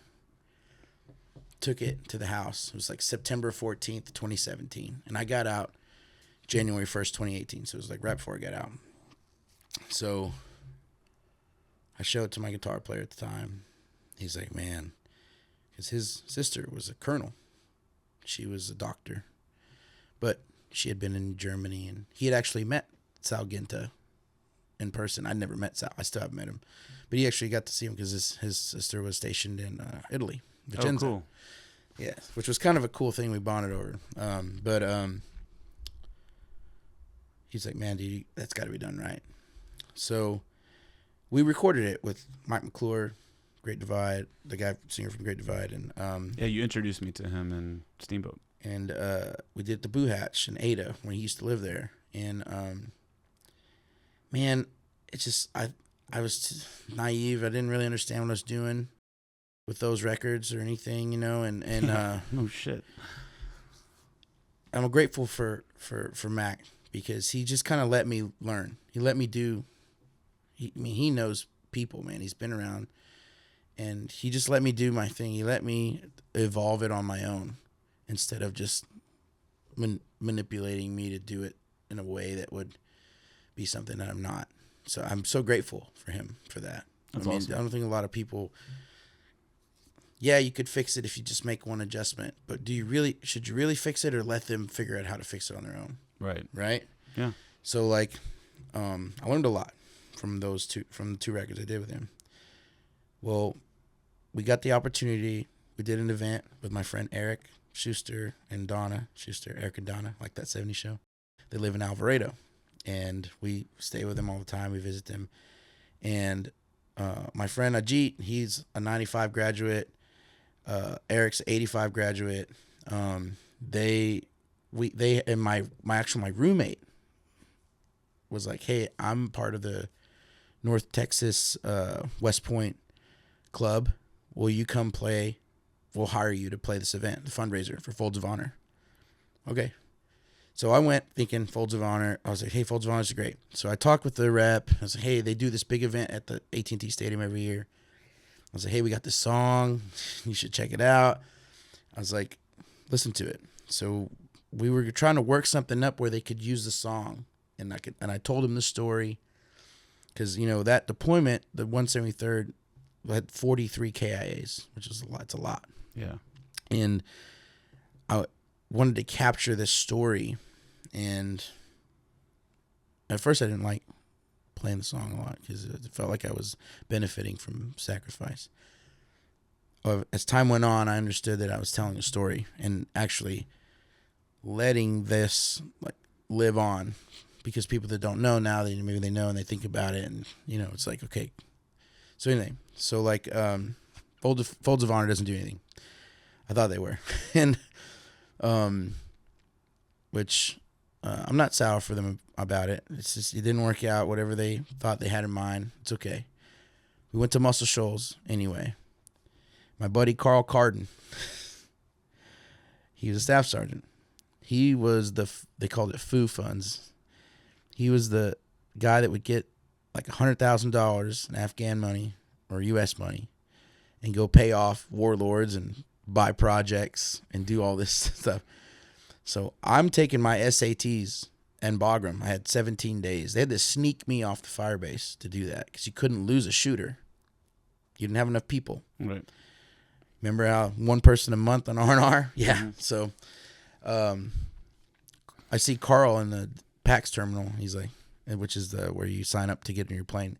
I was waiting on a plane to Jalalabad, you know, because I was already done. He's like, what are you doing here? I told him. He's like, what the fuck? He goes, where's your bag? I was like, and he's from Alabama, from Florence, Alabama. Where's your bag? You know what I mean? Yeah.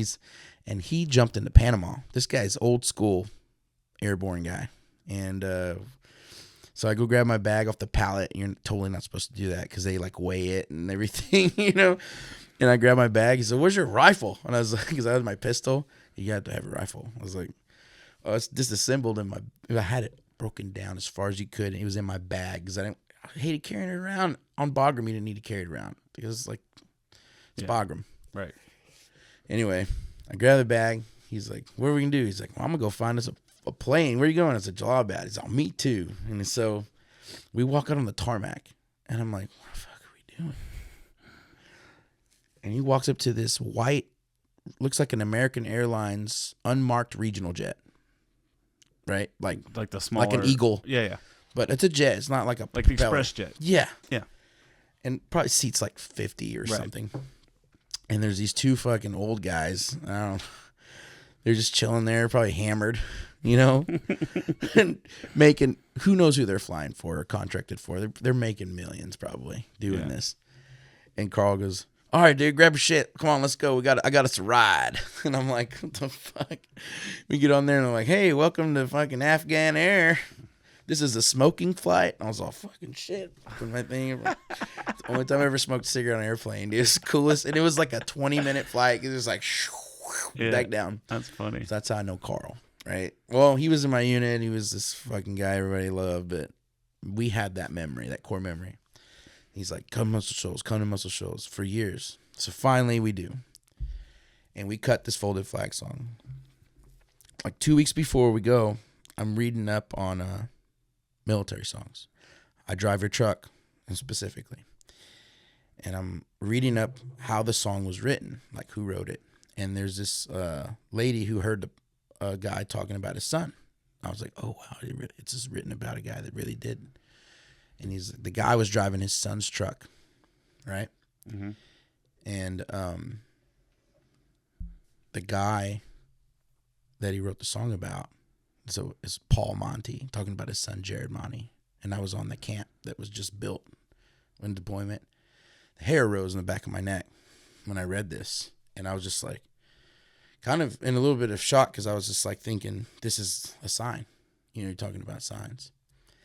And I was like, we can't fuck this up.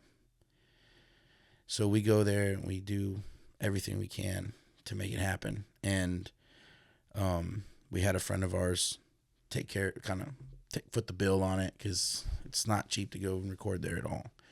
And but we made an impact with those people in Muscle Shoals, built a relationship with them. We've been back two more times since that. Yeah, we're just there, right? We were just there February. And that's pretty cool, man. That's cool to be able to record there. And the artwork, I had the American flag. So Aaron Lewis has a song, Folded Flag. Mm-hmm. And he used a picture of a folded flag like this. And I was like, man, I can't do that because Aaron Lewis did that already. So I found a picture of the flag that was carried on the battle of Normandy, like carried on the beaches. It's shot to shit, it's tattered, torn. I was like, that's the flag that's going on this album cover. And my initial thought was that I was going to take all the pictures, because you have headshots of all the KIAs, and I was going to take all the guys that were killed and put them in order of the date they were killed. And I was going to make that the album cover. But I was like, man, I wonder if I'm going to run into trouble, because somebody's going to see their son or husband on that and be like, I don't want that. You never know. Right. Well, in Photoshop, I hid the file. Like it was layered or whatever, and my computer's kind of shitty. So whenever I went to my buddy Mad Dog's house, I opened up the computer. I was like, dude, you got to see this artwork. And I'd opened it up to where I had been like flipping layers, and I was like, you got to see this flag that I found. And I had edited it. It looked so cool. Dude, I hit the layer button thing on accident, and it was loading really slow. And it loaded so slow that the pictures of I was like, you got to see all the soldiers. You know, that's why. And I showed him that. Well, when I hit it, it was the soldiers' faces were like the ACUs and the white backgrounds and all that. It was like when you look at the picture of whatever and then you close your eyes and you can still see the negative or whatever. Mm-hmm. I literally, if I would have never been excited about it to show my buddy Mad Dog that, I saw the faces in the flag and I was like, oh my God, that's what I'm going to do. So if you look at the artwork today, you can't really tell who they are. I know for the most part who they are because I put it all together. If you look really closely, you can kind of see. So it's the faces making the flag. They're buried in there. Gotcha. You know what I mean? Oh, okay. They're like, I understand what you're saying. it's like the opacity. I have it set to where it's pretty cool, man. And like, dude, and if I wouldn't have been excited to share that experience, you know, I mean, it's just all those little moments, you know, and but I guess that's what keeps me wanting to drive down the road. And, you know, as long as these guys that are sleeping in the van and put up with my shit, then I'll keep booking shows. Yeah. And But if they don't, you just go start playing acoustic shows. I like playing acoustic shows. That's pretty, dude, 95% of my gigs now are acoustic. I know that's a long-winded story. No, it's a great story. I mean, that's why I have this podcast. That's why I don't have time limits. That's why, because this is what's cool, man, is with this long form content is you can actually get to know people and you can get to know what they got going on. And you can, you know, I know my fans, a lot of my fans watch this to get to know me better just by my reaction. And I tell a lot of stories too. And so, I mean, that's what this is for. So I think it's awesome, dude. I mean, that's such a badass story to get to one song. You know what I mean? But to be honest with you, that's what it takes to get to a song. I mean, every song that I write has some kind of crazy story to it.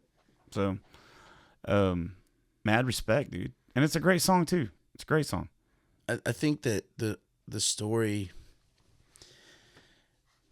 I guess the main theme that if I were to be able to like encapsulate all of that into one deal, you start with a troublemaker, you go to a soldier, you go to an academic, and then you go to like a musician.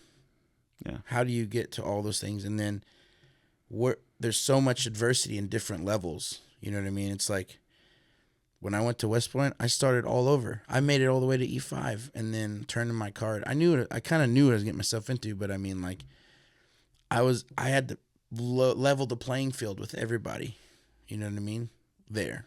Yeah. It didn't matter if you were so-and-so, dad was a general, right, or your family was million. I mean, one of my classmates, his dad is the CEO of 7-Eleven.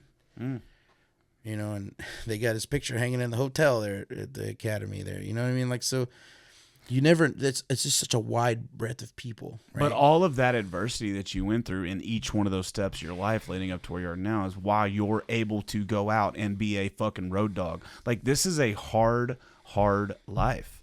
Like, this is I mean, I'm not saying it's going to fight in Afghanistan hard. It's not that. But being a musician, a full-time musician, where every fucking meal that you eat comes from your guitar, it's a hard life, dude. And people, you know, there's a lot of musicians, especially a lot of these that are getting these number ones on radio and all that stuff, that they got regular jobs, and they can, so then they go out and they play shows for money. They put that money back in, and you know what I mean. It's easier for them than it is for guys like us, where it's like, every single fucking dime I make is from my guitar and my voice. Every dime. I don't have any other income coming in except for shows. You mean, you could ask, why do you go on the road like my dad? Why do you go to California and play shows? Why can't you just, you know, plenty of guys play right around here and they make a living. And I'm like, well, you know, like, I want to see, like, it's so incredible to see the country. Yeah. Like, for once, take your family, fly or drive, go to El Paso or whatever, and take the southern route all the way up to San Francisco or Sacramento. Yeah, San Francisco. Get to the Golden Gate Bridge, snap a picture, and then drive through Tahoe, get to 70, Mammoth Lakes, all that stuff, and get to 70. Yeah. And drive to Denver. It'll be the most incredible thing you ever do in your life. Almost one of them. I mean, it's just so beautiful to appreciate. Like, literally, you can feel it out there. It's just, you feel probably the same way like Lewis and Clark might have felt when they crossed that next hill and they saw whatever they saw at the time. Yeah. Because for everybody, that experience is just like such, you can't take a picture to justify it. You have to see it for yourself, right? Yeah. And so, like, how are you going to find inspiration? Like, it's like you said, it's a lot of stuff is regurgitated, like where social media, you're posting all this time, you're getting people's attention, doing all this stuff. Everybody gets wrapped up in their 9 to 5 and all this stuff. And it's like, dude, I'm gonna see the sunrise on this drive, and it's gonna be just as beautiful as the next sunrise. And when I go home, yeah, I'm gonna take a nap or whatever, and I'm gonna wake up, make phone calls, shoot my emails, do whatever I gotta do. Yeah. But I'm not like. But what I'm saying is you may not be as equipped to deal with this, being tired and doing all the shit, had you not gone through all. Yeah, you got to be insane. Yeah, you got to be fucking insane. You got to be You've nuts. got to be nuts. I tell people that all the time, man, and it's it's a weird thing that we get paid to get up and play music in front of folks, but it's a struggle. It's a struggle, especially like. I tell people all the time, if I just wanted to make money, it was just about the money. I could play in Houston, Texas, or Houston and surrounding areas. I can make $300 to $500 a night, play 10 shows a week, and not even have a problem. Like easy, and never ever have to, write a song or record music, or I just don't do shit. I did it from 2006 all the way till 2020, where I just woke up at 12, 1, 2, 3 o'clock in the afternoon, got up, fucked off, did whatever, left my house, got to the gig, set up, played a 4-hour show, get fucking hammered, hanging out with girls and just being stupid and fucking doing dumb shit. It's your path. You know what I mean? And then I would get home and family would be in bed, and I would stay up till 4, 5, 6, 7 o'clock in the morning, fucking doing whatever, and then I would wake up 3 or 4 in the afternoon, hungover as fuck, get up, and I would do that every day. And I did it every single day, 300 shows a year from 2006 to 2020. Now, the difference is now where we're at, you and I both are, is we're not just trying to make money. It's not just about the money. It's also about creating more art and creating more songs and, doing more and playing bigger shows and opening up for folks and, doing the deal. And so now I'm making the least amount of money I've ever made in my entire life. And I have to peel off enough to record more music. And so luckily I got some sponsors and I got some people that believe in me that have helped out and are still helping out and continue to help out, that make that a little bit easier. But I'm at the point now where I'm about to, my brother here, he just offered me kind of a job selling a product that he just invented. And, there you go. And so I'm thinking very seriously that that's what I'm going to do. So that way I don't have to depend so much on the show money, because it's just getting to the point now where I can't go out and play those 300 shows a year making $300 to $500 and grow my art. You know what I mean? It's hard. And people don't understand that. People are like, just play the shows. Well, I can't charge $20 to come see me play at Do-Si Do when people can come see me Thursday night at Goose's Acre for free. That's the struggle, man. Right. That's the struggle, because I mean, that's so hard. Playing in your backyard is like, it's a struggle, because I will go play acoustic shows here and there. But I mean, like, touring and playing these circuits that we build. That's how you build a real name for yourself. It helps to not kill your area. Yeah. You know what I mean? And so, like, you can overplay. It's easy to overplay your area. And, like, sometimes you just got to, like, really, and it takes, it's not months. I mean, it sometimes takes years.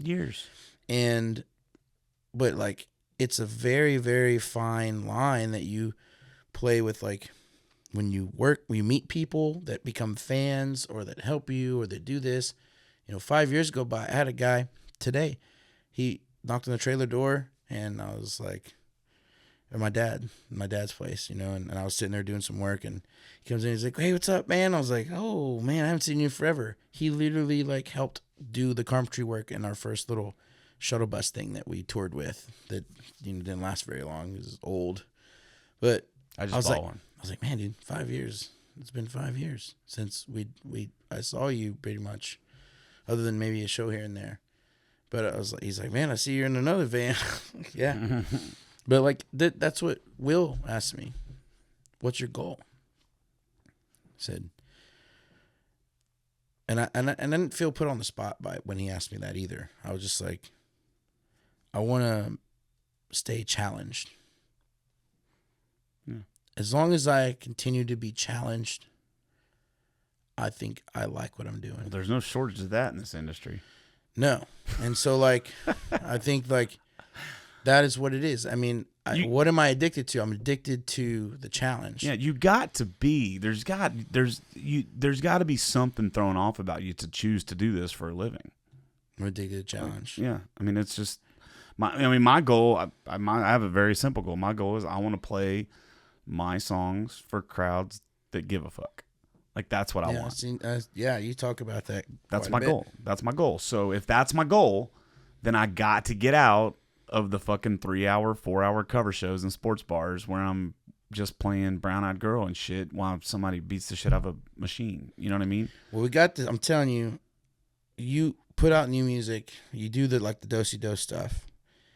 And I know that you did a live record. Mm-hmm. And when you're getting good feedback on that, right? So, I mean, I feel like the community of people that's like, when you build a relationship, like if I build a relationship with somebody, or like a venue maybe, for example, or another artist, like you said, you helping somebody is like one of the biggest things. So, like, if it's like somebody, hey man, I'm coming to Missouri, I'm trying to find something, I will point them in the right direction, give them a phone number, here's my booking sheet, or here's this and that, right? Or like, hey, let's do this event together, like the Music Fest thing. None of the artists get paid to be up there. Right. It's all, they do it. It's a free stage, which is not, and maybe now sanctioned with Steamboat. So I forgot we had that conversation. Well, so that was a good thing, that it sparks the conversation between Dixon Productions and Rebecca Creek. and they were involved in some emails this past year, which was like, I said, hey, come see our event. I'm running the production, me and Joey. Come see how we do it. Because, and like, we just run a free stage, and we're not, and if it detracts from all the other stuff you got going on, like, why don't we have, like, you have your open mic that you do, like, why don't we figure something out where we can fit this in? Because you got artists that want to come up there, and I was like, I'm not trying to be a gatekeeper and make it the Chuck Briseno show, because I do in tandem with the Rebecca Creek, which they have a new person at Rebecca Creek. Well, not a new person there. He's been there, but Yeah, I ran into the old guy the other day. a new person that's responsible for that. He kind of let me just handle it. And he just stayed in the background because he wanted to see how we'd done it. And he took my suggestions and he let me make some decisions based off the last 3 or 4 years of being involved. And I mean, even since 2014, I've been going to Music Fest. And so I'd seen that event kind of evolve. Shane Smith and the Saints, they sold CDs and played right outside a slope side. And then they just played Red Rocks again for the second time. Mm-hmm. Probably sold out, I think, maybe. No, I'm sure. So, like, dude, I mean, like, that's so important. I was like, John, I think John probably knows, like, he's got his finger on the pulse of music there, and it's like, of Texas music. And I know that they're very, and for a good reason, they're very tight about who they let in there. I get that. But also, don't take away the hunger from some of these guys. I think, like, and gals, like, if they're hungry enough to take their band or whatever and figure it out on their own, Right. and so they can play for 45 minutes or do a writer's round or whatever it is, and then go up to the hotel rooms and do the jam sessions late at night, then it's like, and the crazy thing is that one of my friends, Hope, she's West Point grad too, she showed up, and I invited her. She showed up. I said, hey, she said, what am I do today? She the second day, she said, what did we do today? I said, well, Hope, if I were you, because we had a little coffee station and we'd get breakfast burritos from the Sheridan every day. I had it, dude, it was night and day difference. You'd have loved it because I loved it last time. Well, I had it. Well, I had a great time. We were in a big room this time, and Scott kind of got screwed out of having his place. He the guy, Scott Agnew. So we couldn't have it there anymore. But That's the Double Diamond place? Yeah. So Right, Double Diamond doesn't exist Yeah, anymore. they shut down, right? So, yeah. That was a kind of a weird situation that I don't really know. I don't know all the whole story about it, but I feel like Scott kind of got screwed out of it. But, or whatever was going on there, it just didn't end up in his favor. You know what I mean? Because I don't know the whole backstory. Yeah. But he helped us get into with the Sheridan. We worked it out with them. And I mean, dude, every day we had burritos, we had a coffee thing. So, and anybody that wanted to come meet up and have coffee and some breakfast, like, we'd get a burrito. Right. And it was awesome. It was a great time to meet. And it was like 10 a.m., 10:30 in the morning. It was like perfect time. And you had the windows there. You could see the slope. It was literally right there. So Hope came in. I said, why don't you go play the Dung Beetle? Go to the open mic. When does that start? Well, I would go over there right now. And she said, can I borrow a guitar? And I was like, well, take this one or grab whatever. She took a guitar and went. And John Dixon saw her, liked her. Somebody couldn't make it to Music Fest, and he put her on the festival. Hell yeah. How cool is that? That's how it works. That's awesome. And, she wouldn't have been there if we didn't have the Rebecca Creek free stage. Yeah, I mean, that's what I try to tell musicians all the time, man. Like, you will reach a certain point in your career when you can say no to things. And you should say no to things.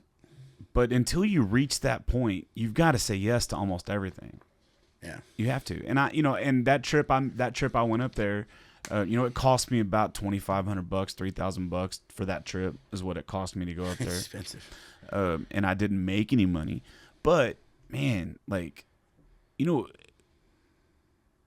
just going up there and hanging out with the people that I don't get a chance to hang out with a lot, like Bree and those people, you know, or just whatever. There was so many good connections made. You introduced me to Mike and the other guys from Great You have Divide. people from here that go up there too. Yeah, tons They were of people. there to see you too. Yeah. You know? Oh, I had tons of people in my show. Great. Yeah, it was crazy. I looked out and there was like 25 people wearing my T-shirt. I'm like, I didn't even bring T-shirts, so that means they're all seeing me at a show, right? And it was just, yeah, it was a very rad experience. I got to meet, and that's whenever I met Juliana Rankin, who's one of my favorite female artists. She's incredible. And then Super cool. super fucking cool. And then she's, you know, but also I ran into Sarah Hobbs up there and like just a ton She's an of angel. people, man. Wes Barlow, just so many different I love people. Wes. So many different people I got to go up there and hang out with.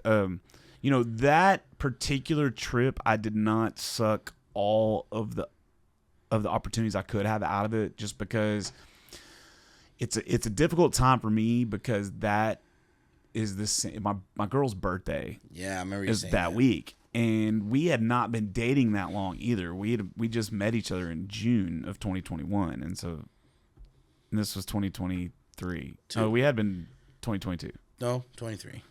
23. I can't remember. Yeah. Anyway, I don't remember that steamboat either. whatever. It was just like, you know, and so I didn't want to go to the hotel jams at night because I didn't want her to think. There's just so many different reasons, right? And if I was to go back now, which I'm probably going to go this year, it's going to be a complete different experience, because we're way more mature in our relationship. There's way more trust. She understands that the game now. And, you know, she just won That's all, yeah. Spouse of the Year for Texas that. Country Music Association, which was really fucking rad. So now she's even more invested in this whole thing, and so I'll be able to do a lot more. I mean, I know that I'm not going to do anything I shouldn't do. I know that, but you also have to reassure your person at home that nothing's going to Man, we took Harley. happen. Yeah, We let Harley- and he worked it out where he could go, Yeah. you know, and he did so much content, and like everybody's just like, wow. I mean, he interviewed Tom Shepard. Yeah. And did like what? Like yeah, that dude finds himself in, but he's actually left Texas Music Reviews, which is crazy. But he's the one that got that thing started. But that guy he finds his way into all kinds of places, man.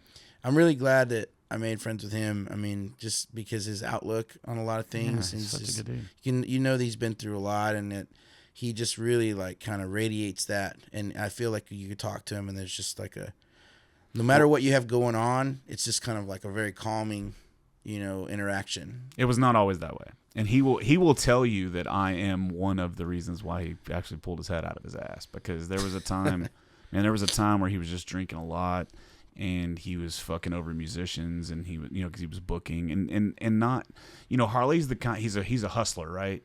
He's a hustler to the fucking T, a hustler, and the more you hustle, the more you have your hands in, the more things are just going to slip through the cracks, right? And so it wasn't like an intentional, he's not mean-spirited, it wasn't out of malice, but it would be because something just fell through the cracks. He has so much going on. And so he came out to one of my shows one time and introduced himself. And right before that, there was this big deal with this female artist here in town that got fucked out of some money and blah, blah, blah, blah. And I just pulled him to the side and I said, dude, you're fucking up. He was like, what do you mean? I said, man, if you're going to be running a booking agency, if you're going to be booking shows, you're going to be charging commission, you're going to have enough money in your bank account to pay these musicians that if there's some kind of fucking issue. Like, that's just part of the deal. And not too long after that, he like sobered up and quit drinking and like really started getting his shit together. And not that long after that, he hit me up and thanked me for that and told, like, straight up, was like you're one of the main reasons why I was able to pull my head out of my ass. He was one of the main people I had burrito and coffee with every day. Yeah. And but that, you know how awesome that is, though? You know how badass that is to be able to make like a pause. Like, I didn't make the changes. He made the changes. Yeah. Like, but to be able to have something to do with someone turning their shit around like that is pretty cool feeling. I think that it's a huge deal. I mean, I see there's this girl, Larissa Boyd. Phenomenal. She almost didn't go to Steamboat 2 years ago, and I called her and I said, whatever you're gonna do with your family, because it took me a second. Once I talked to her, I was like, how old are you? And I was like, okay, cool. All right, you're 18. Good. All right, you bring your parents, even better. This is what you need to watch out for, right? And she's just like immediately like, hey, all right, this is what you need to do. You need to go here, do this, take care of this. And then this last year she came again. But she had already done shows like, I mean, even like Green Hall and some other, and I'm like, dude, how do I get to play Green Hall? Yeah. I want to do that, but I was just so happy for them, for anyone to have success. And then like to help someone open a door, get their foot in the door somewhere. It's huge because like everybody, as they progress, and it doesn't matter, like Josh Ward, Cody Johnson, and Scott Brown, I'm pretty sure they all three started together doing acoustic shows around. And Bree. Huh? Bree was part of that too. Bree was part of that circle too. Josh Ward, Cody Johnson, Scooter Brown, Bree Bagwell. You probably know better than I do. The open mic are here at Tuts and Conroe, man. They played it all the time. And look at the spread on that, Yeah. you know. And it's just everybody has their path, you know. Yeah. And it's like, but you can't be successful. I try to tell this to everybody all the time.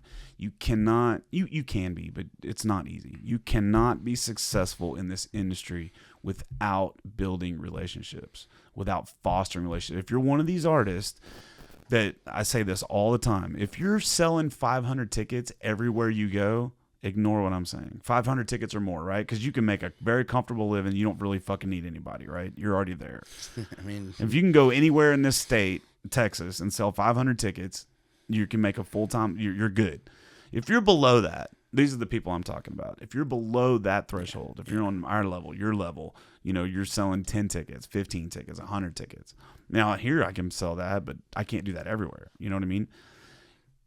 You cannot be one of these artists that just shows up to a show, stays on their bus, doesn't go out, doesn't hang out with anybody in the crowd, gets off, plays the show, gets back on the bus, goes to the next town, doesn't really talk to anybody. Or you know, there was this one musician one time, I won't bring his name up because I refuse to do that, but I was talking to him, I was like, hey, are you going to go Steamboat? He's like, nah, man, I'm never going to go Steamboat unless I'm invited to play there. Well, you're never going to be invited to play there. So, I mean, the odds are maybe something will pop off and you will be, but I doubt it. Same thing with like Green Hall. You ever been to Green Hall? No, I'm not going to go there. And it's just the wrong way. In my opinion, it's the wrong way to look at it. Like me, I'm going to where everyone is, and then I'm going to try to make friends with as many people as I can, because you get way more opportunities from handshakes than you do from fucking emails. I think that it's important to strategize those things. So one thing that I'm going to do, and it's just like free chicken for anybody else that's not doing this right now, right? And it's not the answer for everybody, but I got this promo pack from my friend of mine. It was the Shane Smith and the Saints. They're promoting their album Northern, Mm-hmm. and it was a double-sided postcard and a sticker, and it was the same thing on both sides and the sticker.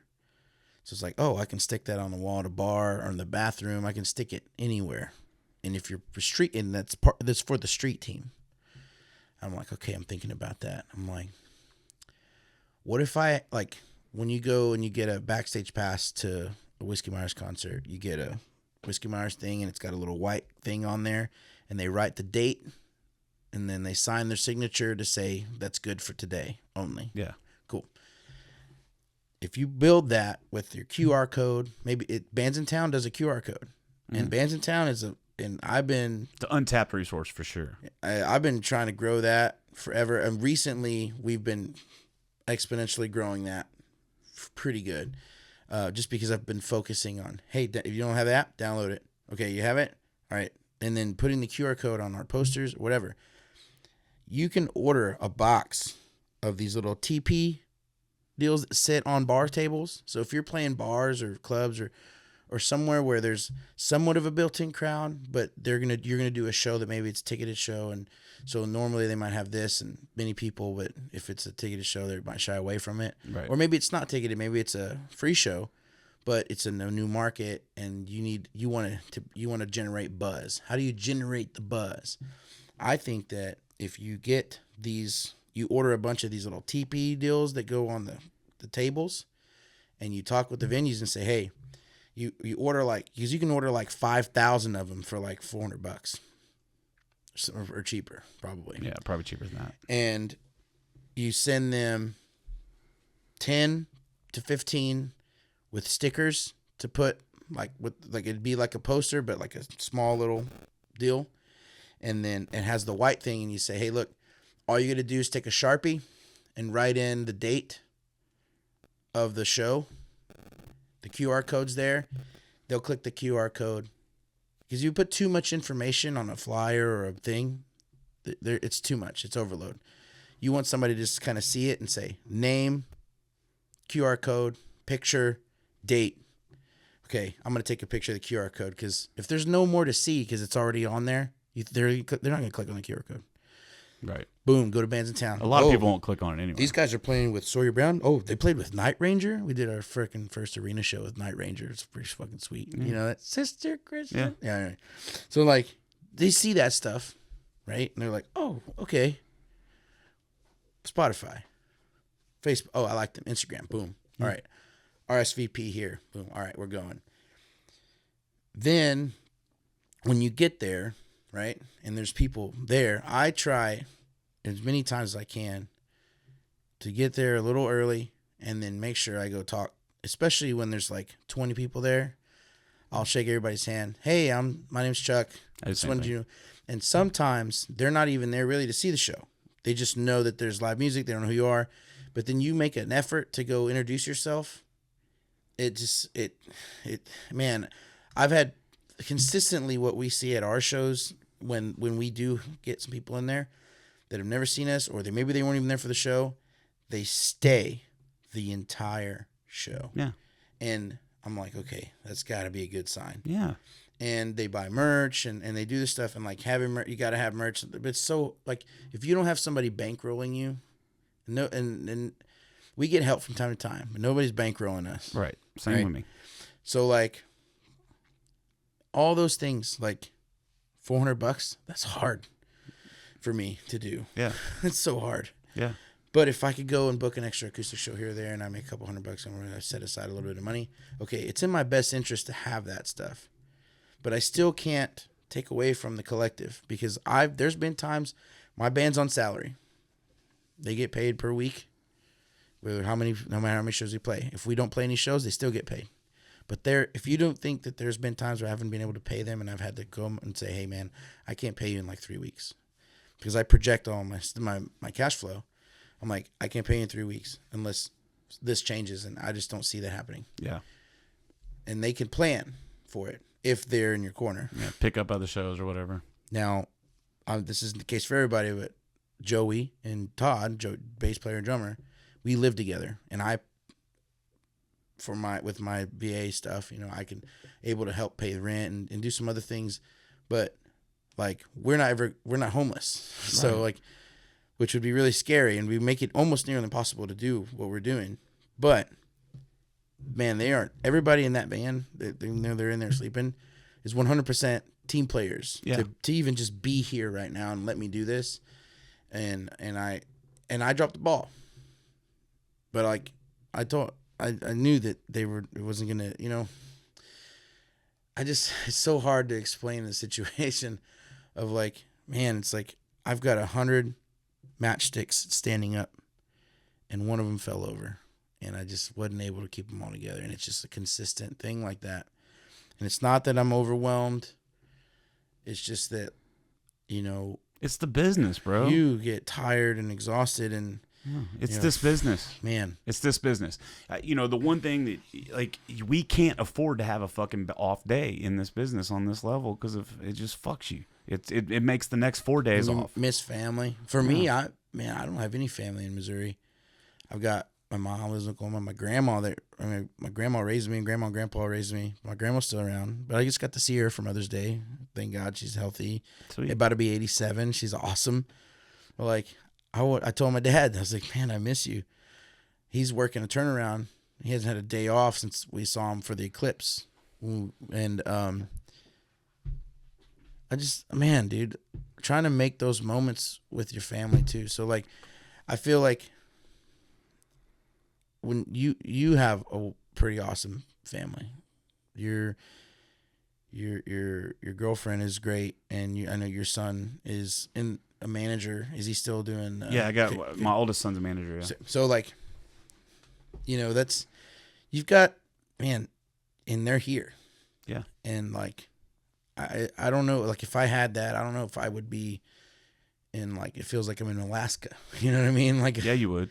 You would. I don't know. Because but it's tough it is tough, but because I miss them a lot. yeah, and I do too when I'm not here.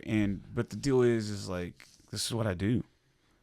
Like, this is what I do. She's like, letting you be here like this late. The reason. Thank you for letting him be here, by the way. Oh, well, I don't live with her. Oh. I live on my own, so she doesn't let me. I'm just kidding. Sorry, babe. I'm just joking. We're being good. No. She is extremely supportive of my career. She really is, and I tell her this all the time. And I mean this out loud. I mean this like for real. I don't know if I've ever said that on this podcast or not. I love her, dude. I love her more than I've ever loved anyone or anything ever in my entire life. Okay. I love her so much that I would quit music tomorrow for her if I had to. Okay.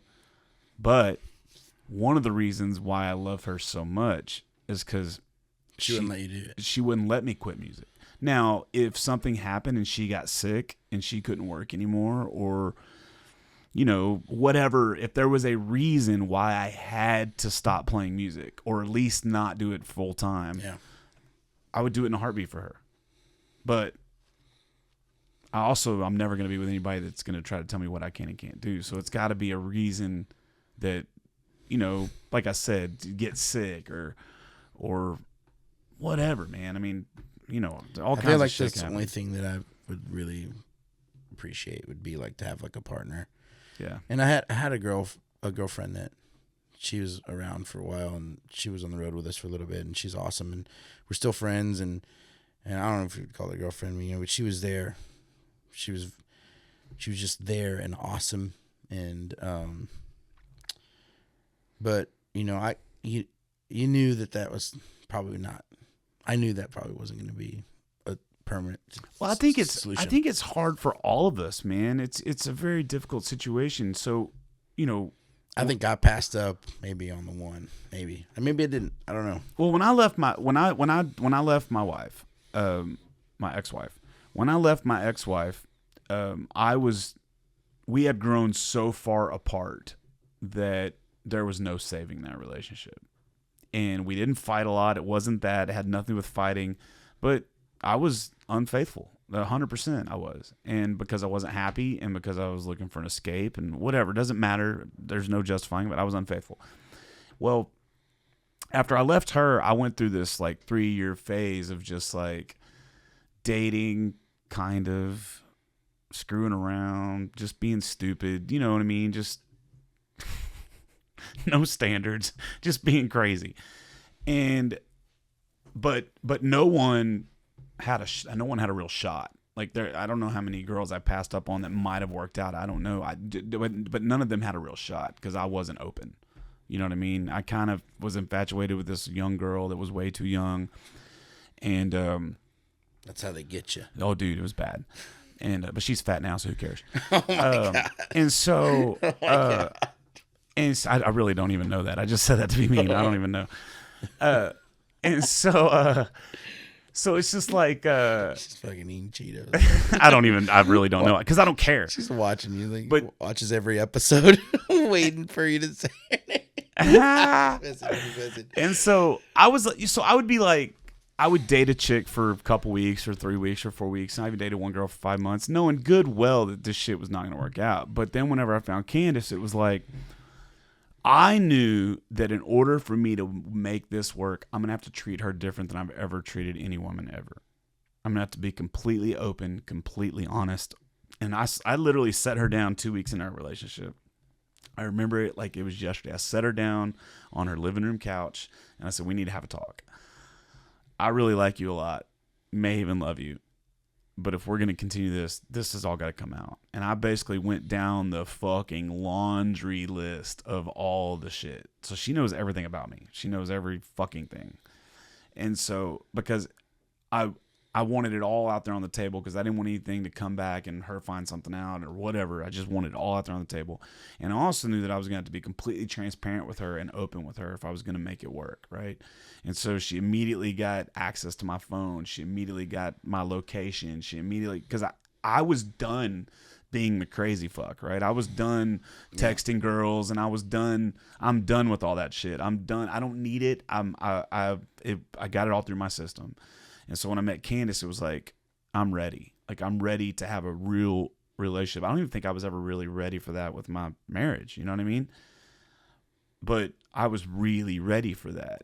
And I think the only way to really find someone doing what we do for a living is that's how you have to do it. You have to be completely and open and honest and take a chance and not be guarded and not, and drop your pride or drop your ego. I think and that's what I did with her. And man, it's the best decision I've ever made in my life. Like, she trusts me. I trust her. We talk about everything. She's my best friend. We're just, because I was that honest with her up front. She's super conservative. I'm not. She's ultra religious. I'm not. Like, we're exact opposites in a lot of ways. But because I was so open and honest with her up front, I was able to knock down her walls and she was able to knock down my walls. Yeah. And I think that's the only way to do it. I think if you're going to be in a relationship with somebody and you're not letting them know where you're at and you're not, you're staying out late night, you coming home whenever, and they don't know when you're going to come home, and they don't know where you're at, or they don't know who you're with. And, in this, you've seen it in this industry, shit can get sideways real quick. But if you got somebody that's like in your corner and you're completely transparent with, and I'm fucking scared of her too. Like, she'll fucking shank a motherfucker. Like, she's a bad bitch. She ain't fucking around. And so I don't want to get stabbed either. So I don't even test it, bro. I tell you what, man, I don't even flirt anymore. And not just because of her, but because of me. Like, there's nothing a girl could offer me even for a second that would make me even remotely turn my back towards her. Yeah. You know what I mean? And so it's just really cool to be in that, but I think that's the only way to get there. And it's hard because, how old are you now? 37. Okay. Well, I'm 45. But so you're 37. I'm sure you've had your heart broke. I'm sure that you've, and so you have your walls. But the problem is if you start dating somebody new and you don't break down those walls before, she's not going to stick around. Yeah, I'm trying. I'll tell you, for me, I think I've probably gone through the meet somebody, want to try to make something happen. But then lately I've just been really myself. And but that's when it happened. I don't want to be that way, really, No, but that's when it happened, dude. When you can get to the point where you're okay being alone, because that's my problem. My problem was I wasn't okay being alone. So if it's if I'm sitting in my apartment at 12:30 at night on a Monday, I'm fucking sad. I'm gonna go to the bar and get fucked up and pick up some rando, so I'm not alone. You know what I mean? I didn't really get to the point where I was ready to be with anybody until I was okay to be by myself and be okay by myself and be able to sit at home and be perfectly fine sitting at home alone, or going to a movie by yourself, or going to eat by yourself, or not because you have to, but because you want to. And that's when I found her. Yeah, I can see that. It's crazy. It's a crazy world, man. It's a crazy world. If I'm not alone, well, I'm with the band all the time. Yeah. Well, that's my family. That's why you got to get you a chick keyboard player or something that gives a stellar blowjob, and then y'all just become a thing. No, I think that sounds like such a bad. That is probably the worst advice I've ever given on this podcast. Do not do that, Chuck. No, do not do that. No, I think one thing that I definitely have worked through is I think trying to understand, like, women are so complex, especially like I'm such a fan of ambitious women that are just like they're just really it's sexy as rock fuck, stars. dude. It's sexy as fuck. And if I have a conversation with anyone, I feel like just treating them the same way. Like I'm a pretty conservative guy. in a lot of aspects. I'm from South Texas. You know, I grew up Catholic. I'm not like super uber religious, but I do believe that you know, I do believe in a lot of things. Yeah, you know, and I guess like it definitely defines the way that I feel about when I have the like lately. I just haven't been very aggressive, you know, and I'm more or less like kind of laid back, and I don't know if that's Like when it comes to girls, is that what yeah. you're saying? But it's like that's a I'm good thing. so worried about, like, I don't want to say anything wrong, but I want them to know like they're appreciated. Yeah. I want like anyone. Just be yourself, bro. Yeah. Just fucking, that's the biggest thing, man. Just be yourself. I talked to Candace about this. We had this conversation just the other night. I was telling her, I was like, you know, the problem with men and women is that, you know, a guy can go into a bar and ask 100 girls to fuck, and they might get a yes. Okay? A girl can, any girl, doesn't matter who she is, she can walk into a bar and ask 99, 100 dudes if they want to fuck, and 99 are going to say yes. It's just the way it is. So in order for us to get a shot with a chick, we have to stand out somehow. And a lot of us think that we have to be somebody we're not to do that. But really, to be honest with you, man, if you're just yourself and you're honest with them and you laugh and you cut up and you tell jokes and you fuck with them and you just be you. Just be you. And if you can just be you and get one's attention, then that's what she's looking for. But, you know, if you got to go in and you got to fucking wear your jewelry and you got to go rent a fucking Lambo just so you can impress a chick and shit, that relationship's never going to fucking work out. That'd be fun. It would be fun, but it's never going to work out. It's I mean, I don't even care to meet a girl. It'd be cool to have a Lambo. Just fucking. I just meant rent one. I've seen that. I agree with you. I think that there's also like, I'm very much so like, a hopeless romantic person.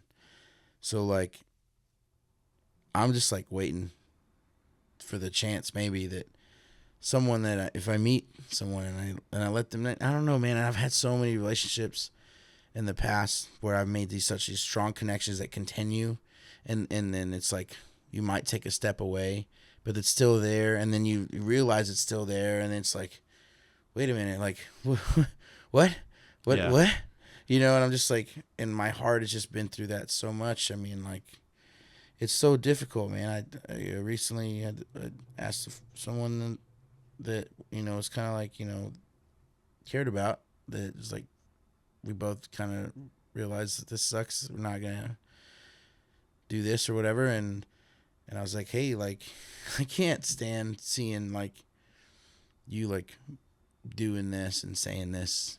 And obviously, I don't know, like, it's hard, forget. dude. Just leave me. Let's just like figure it out, or It's hard. either figure it out or let's move on or something. Because like, I've done this my whole life. I feel like I've always been like number two to and Me I'm too. just fucking tired of it, man. Yeah, dude, I'm telling you, that's the way I was too my whole life until I met Candace. I'm not even kidding.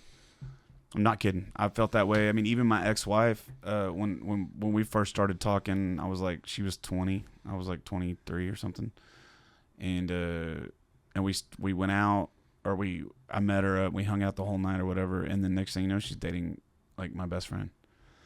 And so they dated for a few weeks or whatever, and then they broke up, or they didn't work out or whatever. So we started dating. But it's like, I've always felt like I'm second choice, but not with her. That's good. Not with her. I mean, she, you know,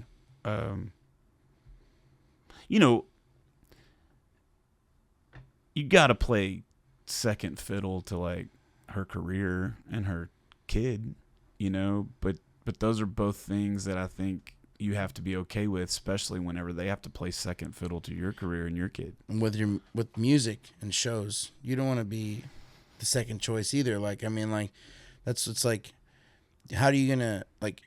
And I know you say like standing out, and like, because you can relate a lot of stuff to like marketing. You're marketing yourself. You're advertising yourself. You're spending ad dollars. You're buying drinks. You know what I mean? Like, you're doing everything you can to like get this attention on you, right? For this moment to where you can, seal the deal, which is your show, right?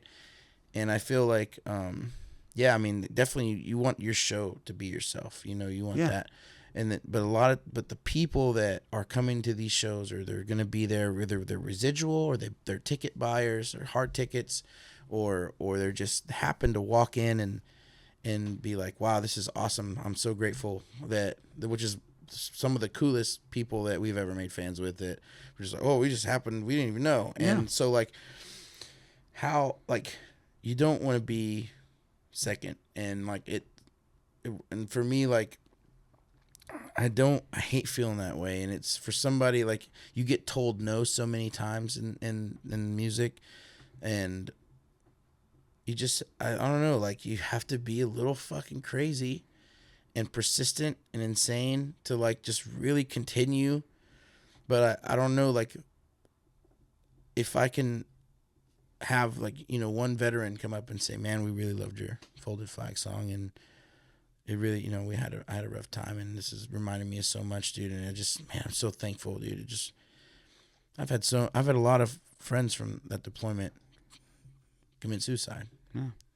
Whether they put a gun in their mouth or they drank themselves to death or OD. Yeah. So same.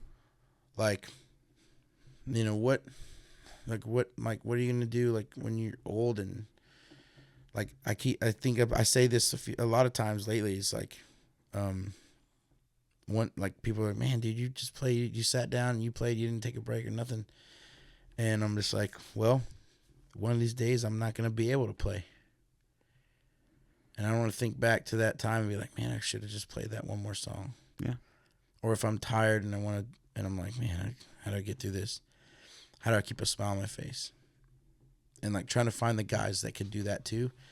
Man, I feel like I just have a van of whoop ass with those guys in there. And they're probably really mad because, yeah, you got to get going. I mean, you and I could talk all night, dude. But they're grateful, man. We've done it. Well, you and I have talked all night. That one night you came down and stayed in my house, we probably should have recorded. Yeah, that'd have been a good one. I appreciate you having me. Of course, brother. I want to, I guess we have some new music that's coming out and this year, hopefully. And we're working to get it on another level with the marketing and stuff. That's why I talked about the little TP card things and some stuff that I saw from Shane Smith. That's what they're doing. And they're big shot right now. Right. So to me, they are. So like, I'm gonna do everything I can. I'm gonna watch what these guys are doing like a hawk, and I'm gonna do it. And then that's what you have to do. You have to try different shit till you see what works. I mean, that might not work for you. It worked for them. Then you have to try something else. I mean, there's multiple things that you see me on social media. I try new shit all the time, just trying to figure things out. Yeah, you got it great. You've definitely grown your following. You've got a lot of good people in your corner too. I do. But guess what? I did not start hitting any of that shit until I just started being Jeff Canada. I'm not kidding, man. Before 2020, dude, I was a liar. I would lie. I would stretch the truth. I never really fucked anybody over. I wasn't like that, you know what I mean? But I was so insecure of who I was because my whole life I've been told I wasn't good enough. And I could go down a list of all those times, but I'm not going to. But like, and then finally, man, like after my mom died in 2018, it was like, man, I'm not going to be here forever. And I got all these people that are hanging out and loving on me and come hang out and do these things. But how many like real friends do I have? Right. Sure. And, that was about the same time I met Philip, my bass player, old bass player, and who just got engaged today. Congratulations, or a couple days ago. Congratulations, Phil.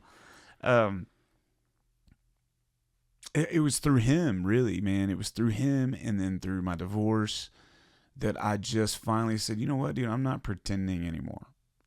I'm not gonna fake who I am. I'm not gonna be fake. I'm not gonna go hang out with fake people. I'm not going to put myself in situations that I'm not comfortable with just to fit in. Yeah. I'm not gonna do that. I'm gonna start being me. I'm gonna and that's what I've been doing, and that's what I mean, I say what's on my mind. I have no fucking filter. I'm just as every version of Jeff Canada that you see since 2020 is me.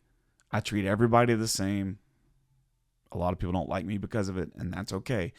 But I just started being me, and me all the time, in front of my kids, in front of my ex. I mean, dude, you've met me multiple times now. I'm always the same. I'm always on. I'm always just a lot. Yeah. But I'm always Jeff Canada. Always. I'm never like, well, I'm gonna do this to try to get this opportunity, or I'm gonna do this to try to get this opportunity. It's like I'm just me. And then what I've noticed is same thing with Candace. You know, I was just me with her the whole time. I never played any games or pretended to be anybody I wasn't or anything. It was just like, this is me. She knew about my fucking IRS debt. She knew about everything 2 weeks in. She knew about my shitty credit. And that's how I treat everybody all the time. And now what I'm starting to notice is now I have this really, really cool coalition of artists and musicians and other people in the industry that like really look at me as a breath of fresh air because I'm so authentic. But I wasn't always that way, and I had to make a decision to be that way. And so it's the best decision I've ever made because, dude, I don't have to worry about anything anymore, man. Like, I don't have to worry about somebody catching me in a lie. I don't have to worry about getting caught cheating. I don't have to worry about, whatever. I don't have to worry about any of that anymore. Yeah. I wake up, I go to work, I do my job, I do my thing. I go to sleep with a fucking clear conscience every night. Yeah. I wake up the next day. I do it all over again. I meet new people all the time. And, you know, before Thursday, which was the awards, you know, I was really having a tough time because I'm like, man, I wonder how many people just do not like me. Like, and I was like, there's no way I'm going to win this fucking award. First of all, that's not going to happen just because of who was nominated and all that stuff. And which I wasn't worried about either way, you know, just to be nominated was pretty cool. But it was just like, man, because I let the negative get in my head. I let the people that are talking shit get in my head and make them think that they are the norm. And what I've realized on Thursday after talking to everybody, I'm talking about people that are fucking like movers and shakers in the industry. Dude, they were all just like, dude, we love what you're doing. We love your podcast. We love your this. We love your that. When Linda Wilson called me up and was like, man, I love what you're doing. I'm like, me? Because I've been shitting on Texas radio so bad. And she was like, yeah, like all the stuff you're bitching about is all the stuff we've all been complaining about. And so that's another podcast. And so, yeah, so that's what I'm going to continue to do. I'm just going to continue to be me and let the chips fall where they may. I think that's the best way to do it. I know you're that way too. And I know you're a giving person. Try to be when I can. You are, dude. I mean, I know, dude, so many people have talked about you to me in a very, very positive light since you and I've become friends. So that's it. That's a good I could thing. do better for my bandmates. We can always do better, dude. Everybody can always do better, man. I can, sleep in a van right now. I appreciate you saying that, and congrats winning your award too. And I think that everybody just does what they can, man, and just keeps going. And I'm just, as long as I can, I'm just gonna try not to quit. And yeah, same here. I don't know what else, as long as I keep writing songs. I mean, even if you don't write songs, just don't quit. Don't quit playing. Fuck. How many songs motherfucker got to release? I don't know. I think I've got like 40 out. I've got like 29. No, I'm the same way. I'm always gonna write, always gonna record, always gonna release music. I don't know how much longer I'm gonna depend on music full time. But I think what I'm gonna do is just take a little bit of a break and sell this other shit for a while, and still continue to write music. And then what I'm gonna do is I'm gonna focus on playing more shows that matter. Yeah. As opposed to just playing anything I can get just to make money. For sure. You know what I mean? Because how many times, when you're a full-time musician, you got to eat a lot of crow, dude. You got to play a lot of shit that you don't really want to play. We're slowly making a lot of. I like what we're doing right now. Me too. And it's this year's been interesting. I think that we're looking at everything the last few years and saying what did well and what didn't, and we know where we need to fix our stuff. Yeah. And just can't get behind on it. That's the only problem. Don't get behind. And I think I have a pretty good model, you know, but it's tough. You can't do it without help. You know what I mean? And that was the one reason. I mean, like I met you.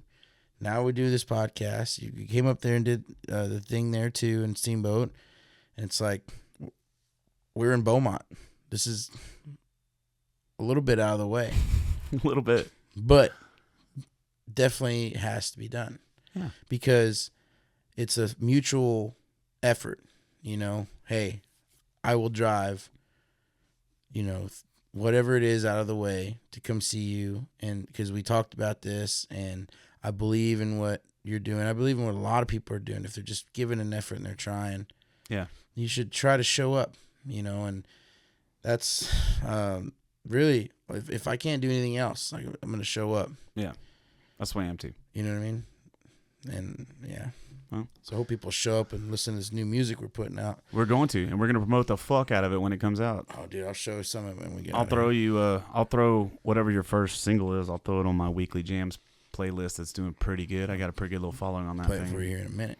And so, all right, brother. Well, hey, I'm gonna let you get out of here and get on the road. I can't believe you're gonna drive all the way to fucking Tulsa tonight. You're a madman. Crazy. You're a madman. I do it too. Fuck Steamboat. Yeah. I literally drove. I'm not kidding. I left there. I drove 17 and a half hours straight fucking through. Put on Dateline reruns on my Came iPad. home. This is a true story, dude. I left y'all up there. I drove 17 and a half hours home straight. Nice. Went to sleep. Got 4.5 hours sleep. Woke up. Starting to drive to my gig and got in a fucking car accident. That wasn't my fault. So luckily I didn't have to play that night. I was able to go home and get to sleep. But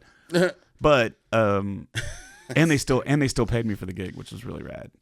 That's wild, dude. But yeah, it happens all the time. I didn't know that. Dude, I drive all the time, man. I'll drive 4 hours to Glen Rose or whatever, play a 4-hour show, 3-hour show, and then drive home. We put a iPad bracket. It's got a huge sucker on it. It's right above the rearview mirror. There's no whip a trailer, so Yeah. But we put the iPad on and throw on like Dateline or something. I listen to like conspiracy theorist podcasts. That's what I Those like. are good ones. Wi-Files is a good Keeps one. me awake. Or Rogan. Anything Rogan does is pretty good. All right, buddy. Hey, let's get out of here, man. I love you. You're fucking awesome. Keep going. You got a fan down here for sure, and you always have a home down here in Houston. I hope you know that. And I'm gonna get up into Missouri pretty soon. We got to make that happen. I got a lot of family up there, and they've been asking me, when you coming up? So my goal this year is to hit up Colorado again, hit Montana and Idaho and Wyoming. Like, that's my goal this year. But I definitely need to hit out there to help you. I think. Yeah. Well, let's work it out. All right, brother. Hey, get out of here, man. Love you, bro. Hey, don't be butthole.